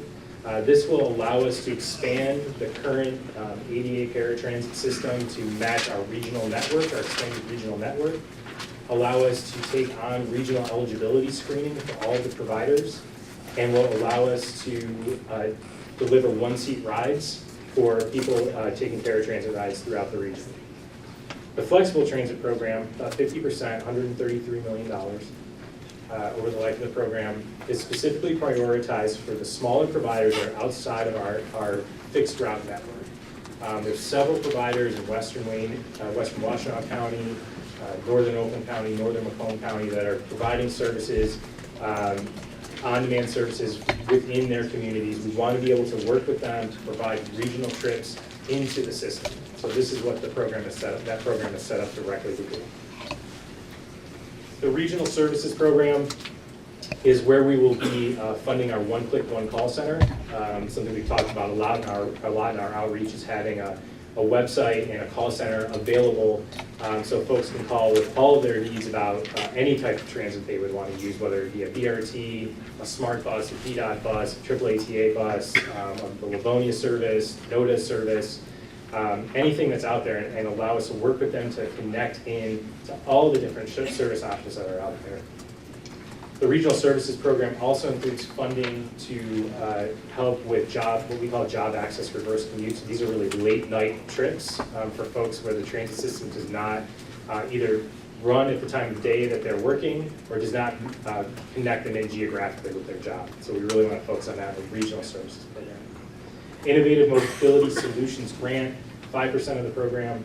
This is where we would work with companies like Uber and Lyft, community groups that maybe have several volunteer drivers, bike sharing, other innovative solutions that are out there right now in the marketplace that will allow us to expand the reach of our network and really address some of these first and last mile problems. We want to be able to be creative about how we do this, and this program is a set aside to allow us to really be creative and responsive to the market moving forward.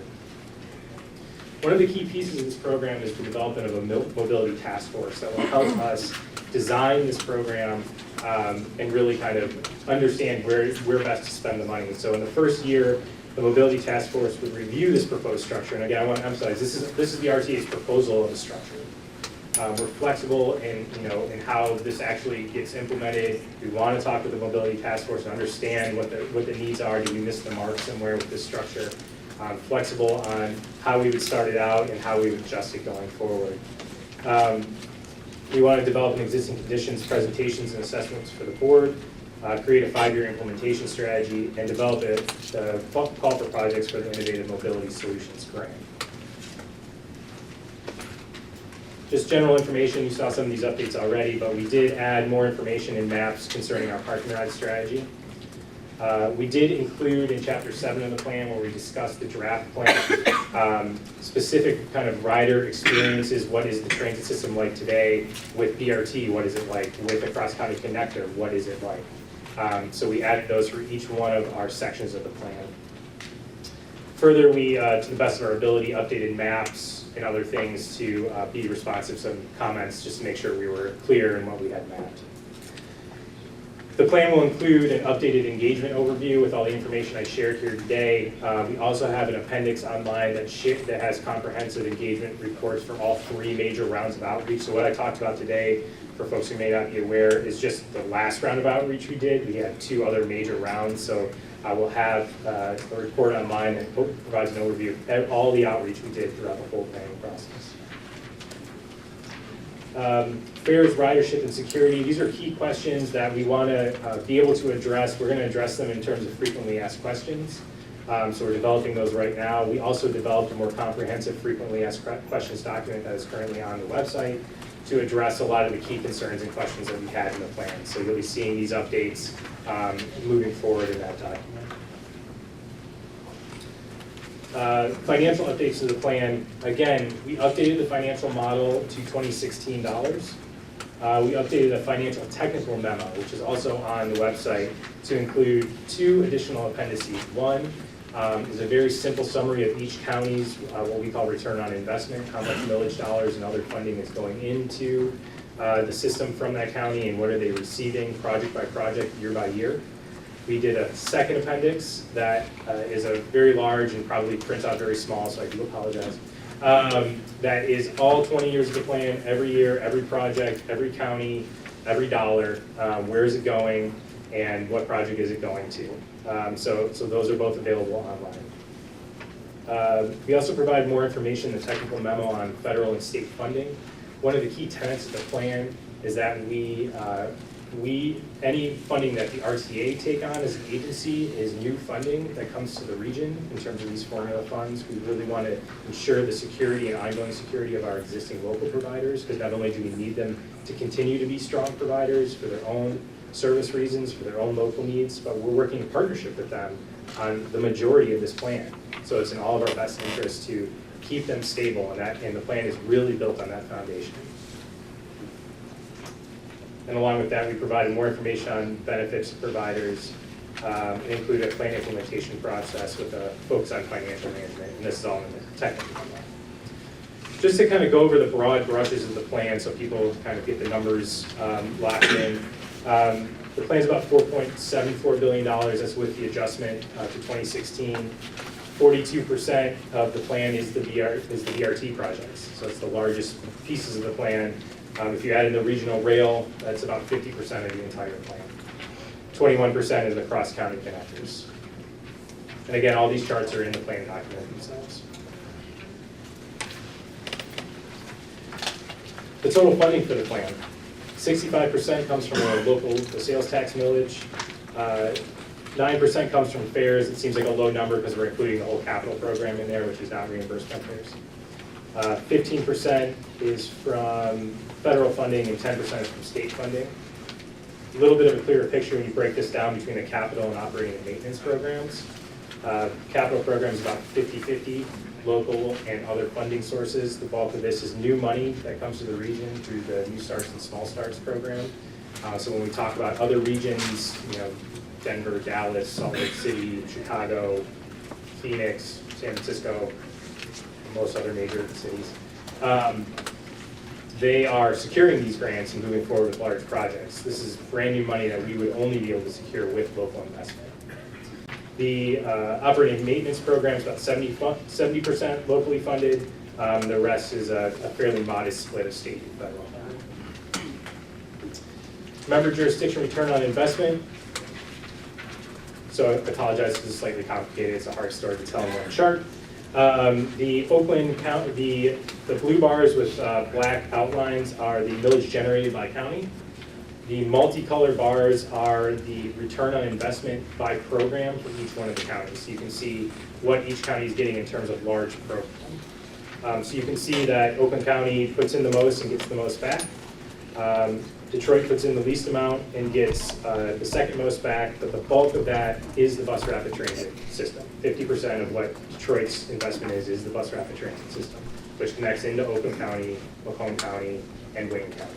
You add in the regional rail system and connecting into Washtenaw. So those regional connections going into Detroit are what the core of that investment is in Detroit. You'll see some stripes on a couple of items here. This is just to indicate that in accordance with our state law, the M1 rail project is fully funded out of the Detroit share of the millage. And the commuter rail project from downtown Ann Arbor to downtown Detroit are funded through the Washtenaw, Wayne County, and Detroit shares. Plan implementation process. We do have a very detailed chapter, chapter 9 of the plan, that outlines in detail the first 5 years, step by step, how we plan to implement and move the projects forward in the plan. We believe that provides a great guidepost for us to be able to report back to the board and back to the public as to how we're doing. How are we getting there? Did we miss major benchmarks? What's happening? How are we doing? So we believe from a plan and project perspective, we have that set up. What we've now included is a financial process that kind of balances with that allows us to be able to more accurately and transparently check and track how tax dollars are coming in, where they're going, make adjustments as needed. And when we do plan updates, because as other folks have said, this is a living document. We will have to do plan updates probably every 3 to 4 years. And re-looking at all the finances will be part of it, and having 85% return on investment as part of our state law is a key piece to re-looking at that plan. So this codifies all those pieces. And again, I kind of went over this, but the financial program restates legal requirements to 85% compliance, defines an implementation strategy for financial reporting, and defines a process for amending the plan when revenues don't come in as we projected. Next step, board approval today. Ballot language approved by the State Court of Canvassers August 16th, election day November 8th. And that's it.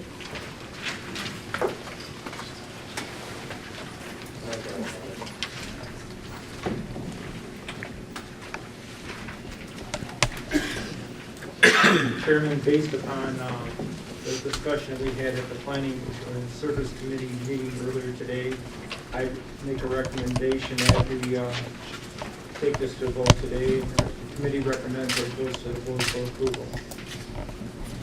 Roy Rose recommends approval of the master plan. Is there a second? Alma Smith seconds. Now we have discussion.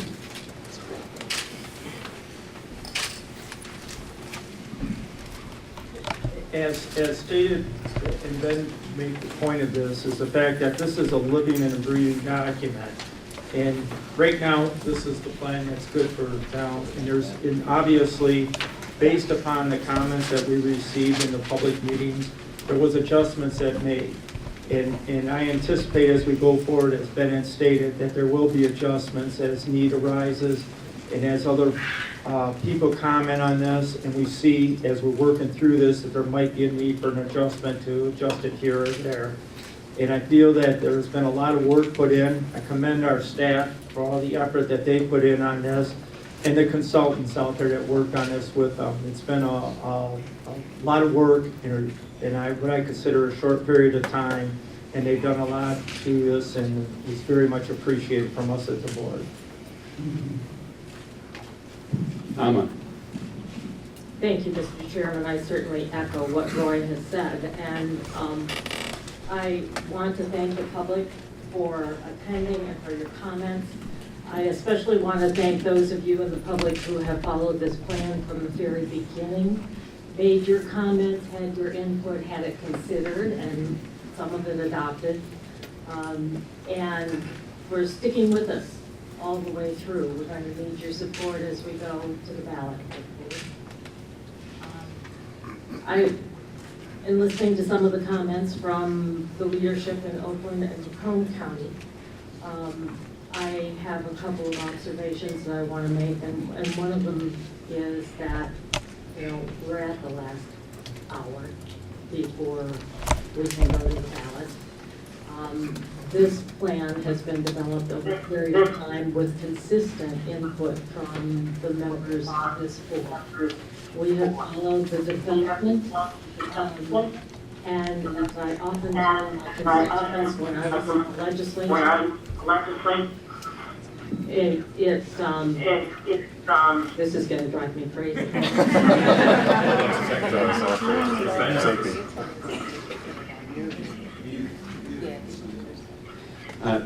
Liz, can you mute your phone? Thank you. Yep. Thank you, Liz. I only had to compete with that kind of feedback from myself. Beside myself once before, and it was in Michigan Stadium, and it was just mind-boggling. We have followed this, so nothing in this plan is a surprise. So to have our county execs of Macomb and Oakland saying that, it's thoughtless, it's not regional, it's just not meeting the needs of Oakland County's outlying areas doesn't square with me. Oakland County has had a tremendous opportunity to bring in the outlying areas of Oakland County by inviting its opt-out communities into smart transit. The leadership of that county has consistently not made that effort to allow its communities to experience transit and the opportunities that transit brings. So to now complain that our plan, the RTA's plan, is not extensive enough is hypocritical. The other issue that I have is that we had county executives tell us that if our millage was much more than 1%, we would not be able to get their support for a ballot initiative. With that limitation, we worked very hard as a board and a staff to develop a plan that would come out within 1 to 1.2 mils. So the limitation that we face that restricts our ability to extend service to the outlying regions of Oakland, Macomb, and Wayne counties was a limitation that was imposed by the county execs who have the audacity to complain that this plan is limited. So it's my hope that the members of this board, with all of the input they've had, with all of the ability that they've had to follow this process and to make comments, have those comments weighed, valued, and addressed by the staff, are now prepared to exercise their responsibilities to their citizens and adopt a plan to put master plan before the people with the ballot initiative and a millage that will allow us to move forward. Thank you, Mr. Chair. Thank you, Alma. Other comments? Freeman, do you want to make a comment? I do, Mr. Chairman, thank you. And I too would echo my colleague in thanking the public for attending today, and certainly agree with one of the speakers who questioned whether or not a 1 o'clock meeting made sense versus having something after 5 o'clock so that more members of the public could in fact attend. And I think that's something we should take under advisement, especially when we're talking about issues as important as this. I dare say that a 5 or 6 o'clock call for a meeting of this nature, we would probably have to move to Coble Hall. But that might be good too, especially if we can have the principals there to actually see just how much support and hear what those comments might happen to be. Having said that, Mr. Chairman, I wanted to just go on record here in this meeting and echo a couple of comments I made during the committee meeting. And I'll essentially put it into words by saying when the mayor appointed me to this position over a year ago, as I do in all positions that I take like this, I asked, is there anything in particular you want or need me to do? And he said, just go and represent the citizens of Detroit and the bus riders in the best way possible and think regionally. That's all he said. Just do that. And we don't meet weekly, we don't meet monthly. You know, we don't caucus and try to figure out what kind of strategy we want to employ as I come to this table and take positions on different issues. But he did take the time to call last night. And he put that call in before he went on stage for his big speech before the nation in the convention. And he says, whatever you do, make sure that the city of Detroit is not standing in the way of moving this issue forward. If we have to compromise, let's compromise. I listened to the president last night, said you can be 100% right on any issue, but if you're not willing to compromise, it matters not, because you'll never make progress. And so I certainly took that to heart. And so I say, as we sit here today, I think it's important that we all kind of state where we are and why. And on questions like the 85% rule, or paratransit, or extending routes, or more frequent stops, I mean, there are 180 pages in this plan right here. And I guess I say to you, there's nothing in those 108 pages that Detroit isn't willing to work with, compromise, and maybe make some changes with. There are some things that are not in this plan that we do have concerns about. The bus rapid transit aspect of it, where we think there should be more stops. Paratransit mobility management. The issue regarding American ATU Local 26. Our bus drivers in Detroit have some major issues about this plan and about activities generally going on as it relates to this authority. I personally have an issue with the $3 to $4 wage difference between Detroit drivers and smart drivers, even though that may be an issue of collective bargaining. My point, Mr. Chairman, is that there are things that Detroit would like to see more of, see refined, see it swapped out and changed. But nothing is so important that we would stop this issue from going forward. And so we were prepared to vote yes on the plan today, and we are prepared to vote yes on the ballot language so that that information can be gotten to the proper governmental entities to make sure that it gets to the voters on November 8th, and they in fact can decide up or down what they want to do with regional transit in this region. Thank you.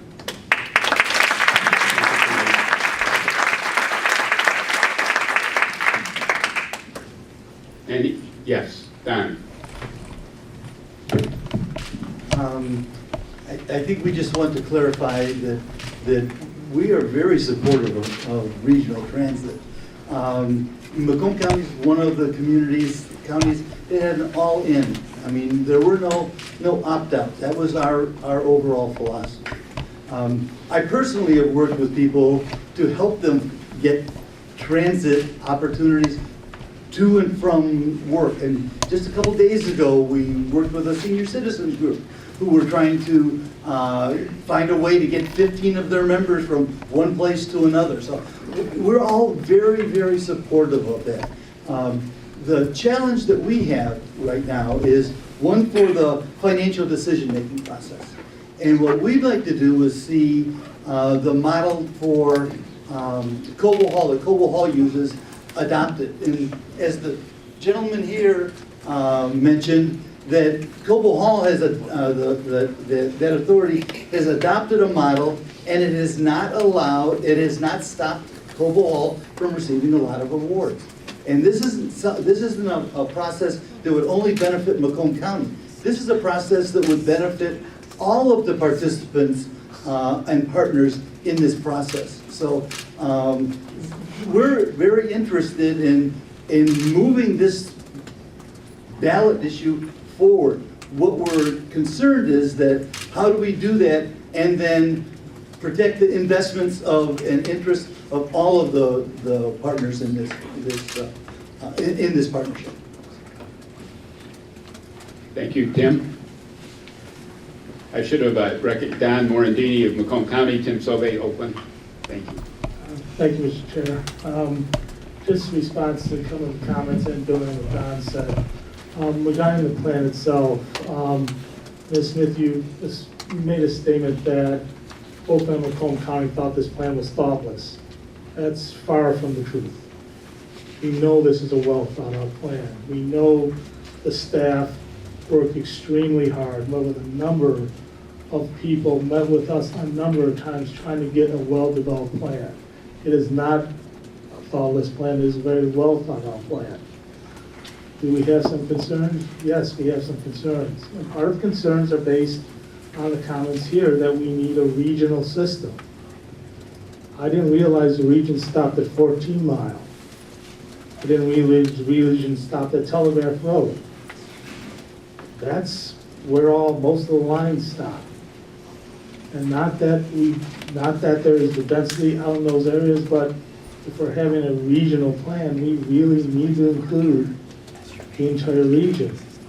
And as Mr. Hendricks said, I know from Oakland County's perspective, we are more than willing to compromise and work these things out. I think we have time to do that, to get this off the ground. We do want to get this off the ground. But we have responsibilities as well to the people we represent and the elected officials we represent to make sure that we truly have a regional plan. Thank you.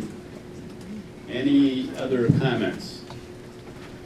It's been moved and seconded to approve the Regional Transit Master Plan. All those in favor say aye. Aye. Opposed say nay. Aye. I think that was an aye, Liz? Yes, it was, Paul. Okay, I count 7 votes. Mr. Chairman, we need a roll call. We can take a roll call if you wish. Yeah. Well, I'll call the roll. Freeman Hendricks? Yes. Alma Smith? Yes. Mark Gaffney? Yes. Roy Rose? Yes. Sonia Mays? Yes. Don Morandini? Yes. Chuck Moss? Tim Sauve? Liz Gerber? Yes. I do count 7 yeses and 2 nos. A simple majority vote is required to adopt the master plan. The master plan is adopted.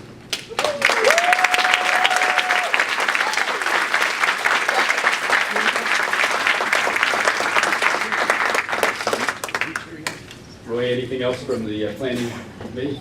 Nope, that's all. Then we now move to the executive committee. By a majority vote, the executive committee did report with recommendation to the full board approval of the ballot proposal a 1.2 millage request. Michael, do you want to take this one on or defer to Tim, our attorney Tim, or Steve Liedl?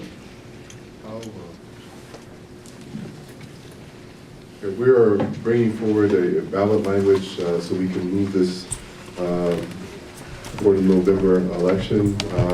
Ballot language requires 7 out of the 9 to vote in the affirmative. We have language that our attorneys have crafted up that we believe will be the necessary language that needs to be put on the ballot. This has to be in no later than August 16th. Obviously, we want to get that in before that. I'll let Steve speak to the ballot language in a little bit more detail.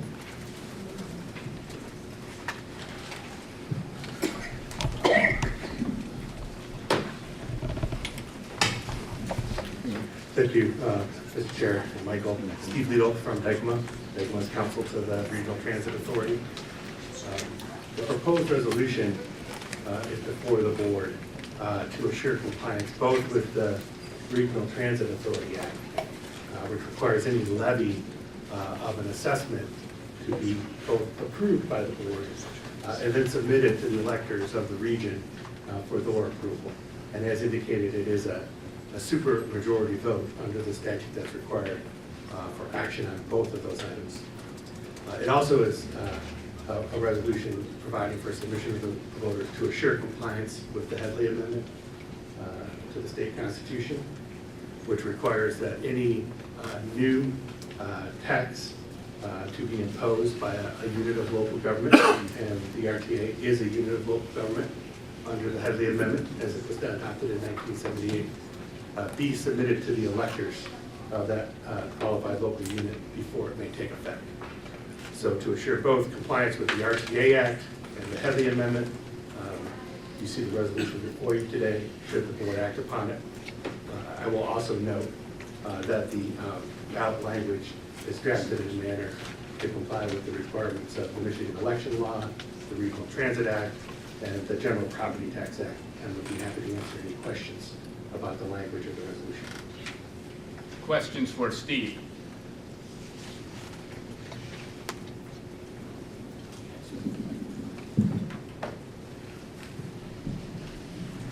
There being no questions for Steve Liedl, I would accept a motion to adopt this resolution.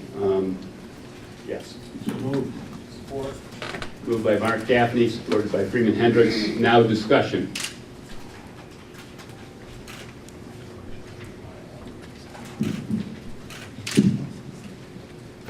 Freeman. Yeah, so Mr. Chairman, just so that there is a clarity on the part of the community and the public that's here, who rightfully applauded at the vote on the plan.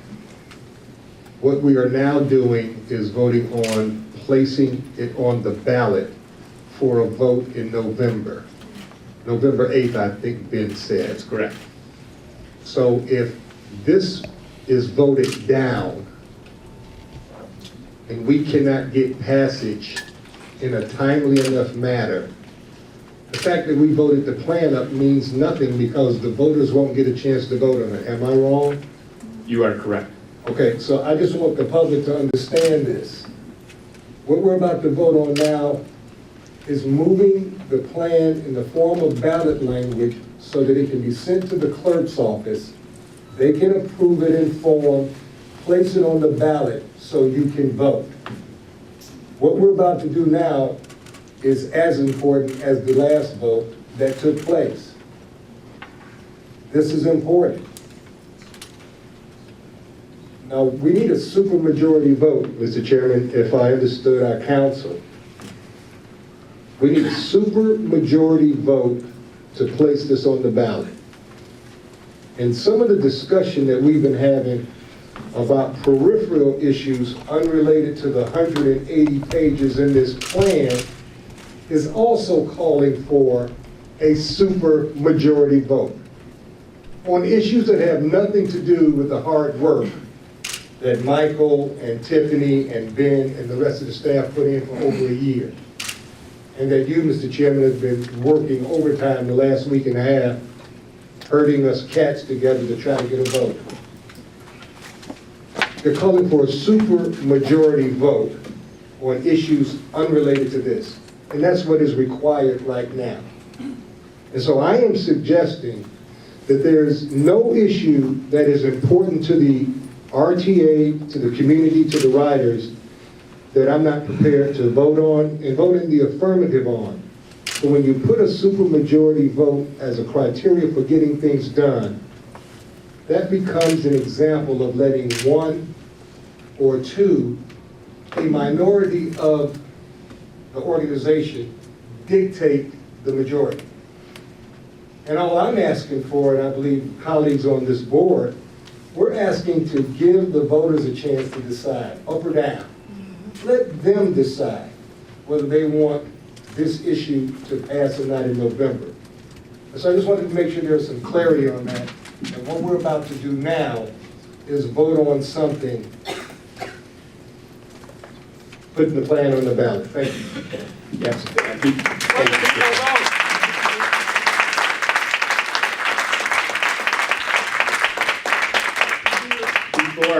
Before I turn next to Roy Rose, some additional clarification. The word supermajority has been used several times now. It's more than a supermajority. 7 of 9 votes are required, and there has to be at least 1 vote from each jurisdiction, which is the definition of supermajority under the statute that we're living with. So that means that of the 9 people that sit on this board, 2 people can hold it up if they're from the same jurisdiction. Well, Freeman, actually, you could hold it up by yourself. I didn't ask for this. I wouldn't dare use it.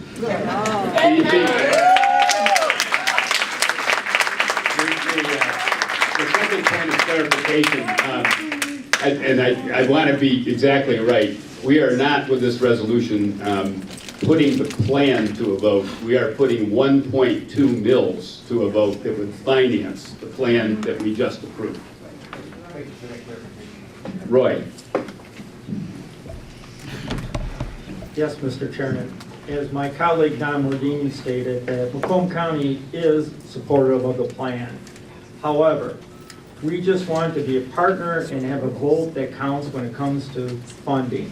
As my other colleague, Mr. Hendricks, stated, that one person could hold up a vote when it comes to this with a supermajority. What we're looking for is that when it comes to funding issues, that we have a simple majority, but everyone at the table, every entity has their fair vote and that their vote counts. And therefore, what we're looking for is the fact that from each county or each jurisdiction, that they have to have at least 1 positive vote when it comes to funding going forward.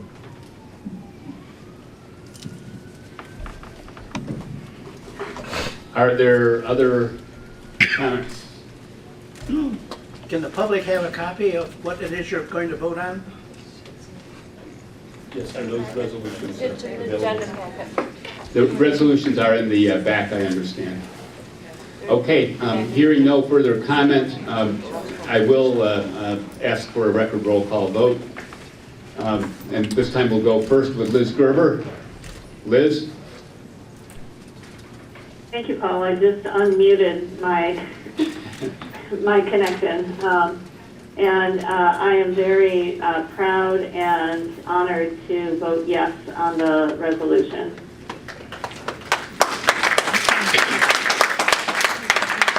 We'll go the other way. Tim Sobey? No. Chuck Moss? No. Don Morandini? No. Sonia Mays? Absolutely yes. Roy Rose? No. Mark Gaffney? Yes. Alma Smith? Unequivocally, yes.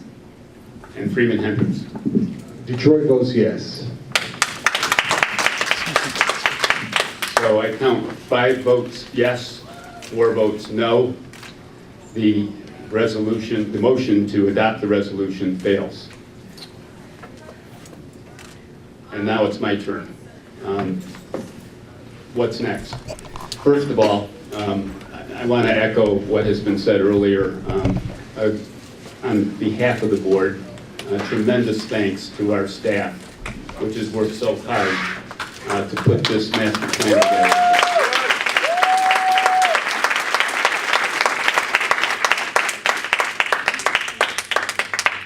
And then I want to thank the board members.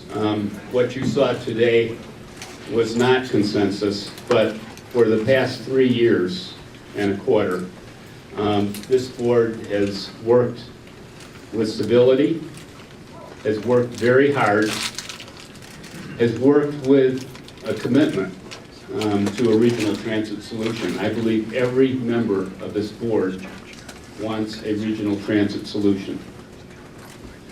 And up until today, the board has really worked by consensus. We really have not had, that I can recall, any significant disagreements. When there was a looming disagreement over the apportionment formula, this board came together and compromised and unanimously adopted a solution. And I am very grateful to the board for how you have worked and how you have related to each other and to the public at large.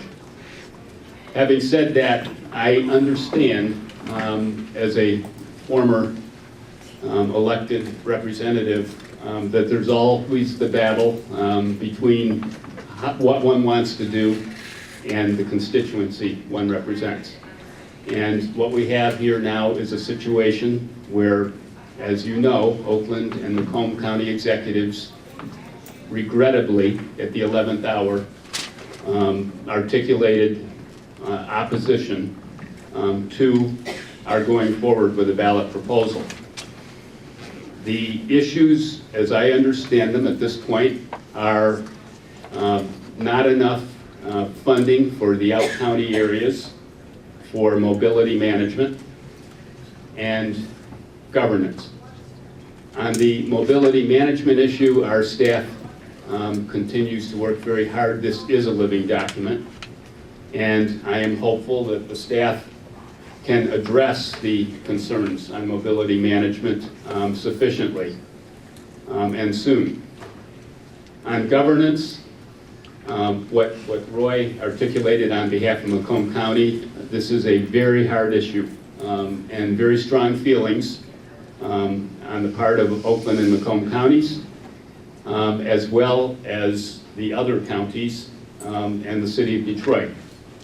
And we have no resolution to that. I can tell you that we will work very hard in the next few days to find some basis for compromise that meets the law, and the law is very clear.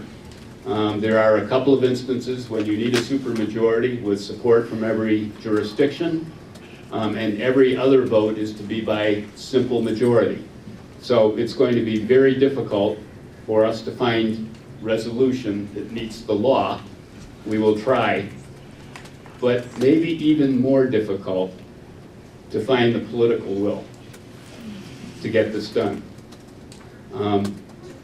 This is a group of elected officials who, to a person, praised the enactment of the Regional Transit Authority Act. And I am hopeful that they will continue to support the operation of the Regional Transit Authority and have the political will to find middle ground. Having said all of this, I think this board has gone as far as it can go until we get some agreement by the elected officials of the four counties and the mayor of the city of Detroit. And so I propose to the board that we do everything possible to call an emergency meeting if we hopefully need it a week from today.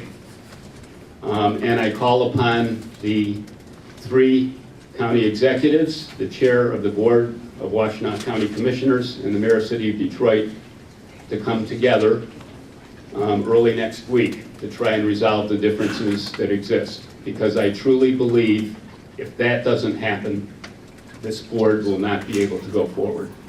And here is what's at stake.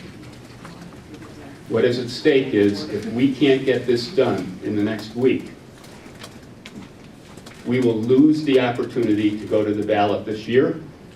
The law requires that we only go to the ballot in a general election. In 2 years, SMART will be seeking a millage renewal, and it will be a very difficult time to also seek a millage for regional transit. So there is a very real possibility that if we don't get this done in the next week, we are really destroying the opportunity to go to the voters who deserve this choice in 2 and maybe even 4 years.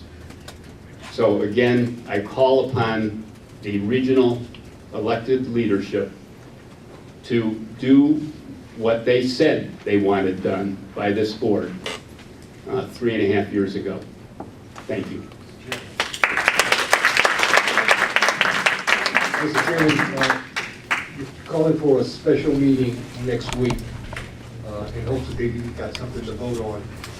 What is the deadline after which it's too late for us to get language to the appropriate governmental unit? The ballot proposal, as I understand it, must be certified by the county clerks in the 4-county region by August 16th. Correct, Steve?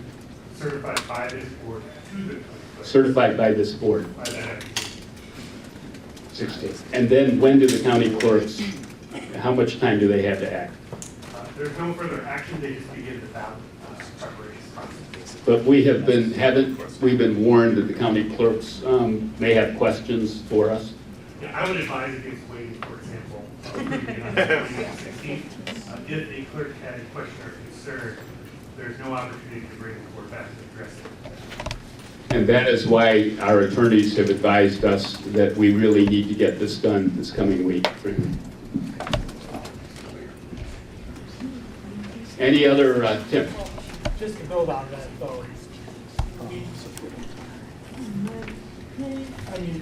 I agree, I don't want to push at the very end, but we have to certify it by the 16th. That seems to give us a little more time if we need a little more time.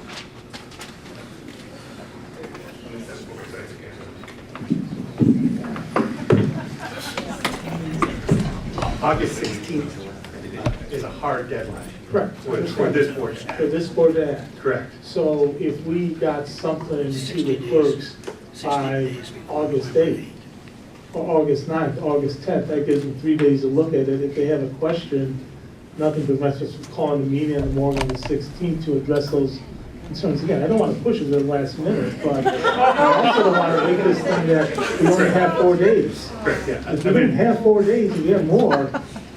Let's see what we can do to do what we have to do to get this done. Call the meeting. Yes, I think I was pretty clear. I would advise not waiting until the 16th. I would advise sometime. I have had informal conversations about draft language with the clerk's office to attempt to avoid anything unforeseen. I'm confident that the language complies with the requirements of the law. There is no opportunity if something unforeseen arises on the 16th to pull the board back in a manner that would comply with the Open Meetings Act, et cetera. I guess the only point of my question, Mr. Chair, is I agree we should set up a meeting for the 4th. But at the 4th, we don't have an agreement and we're close. Let's not waste the opportunity here, extend it a little bit. But that's the issue. It won't be on us. And my experience is the more you keep pushing back deadlines, the less chance there is that anything will be resolved. I think we really need to push for next week. It is a date, I think, when we can have the available board members. It gets even more complicated going forward. Any other comment? Then, without objection, Tom. Yes, Mr. Chairman, I would like to thank you for your patience. You're hurting your cats. Thank you. This is the microphone. Thank you. Thank you. I was just thanking the chairman for his patience and his hard work in herding the cats of the board. And if no one else has any comment, I make a motion to adjourn. It's been moved to adjourn. Support. Roy seconds. All those in favor say aye. Opposed say nay. The meeting is adjourned. Sorry.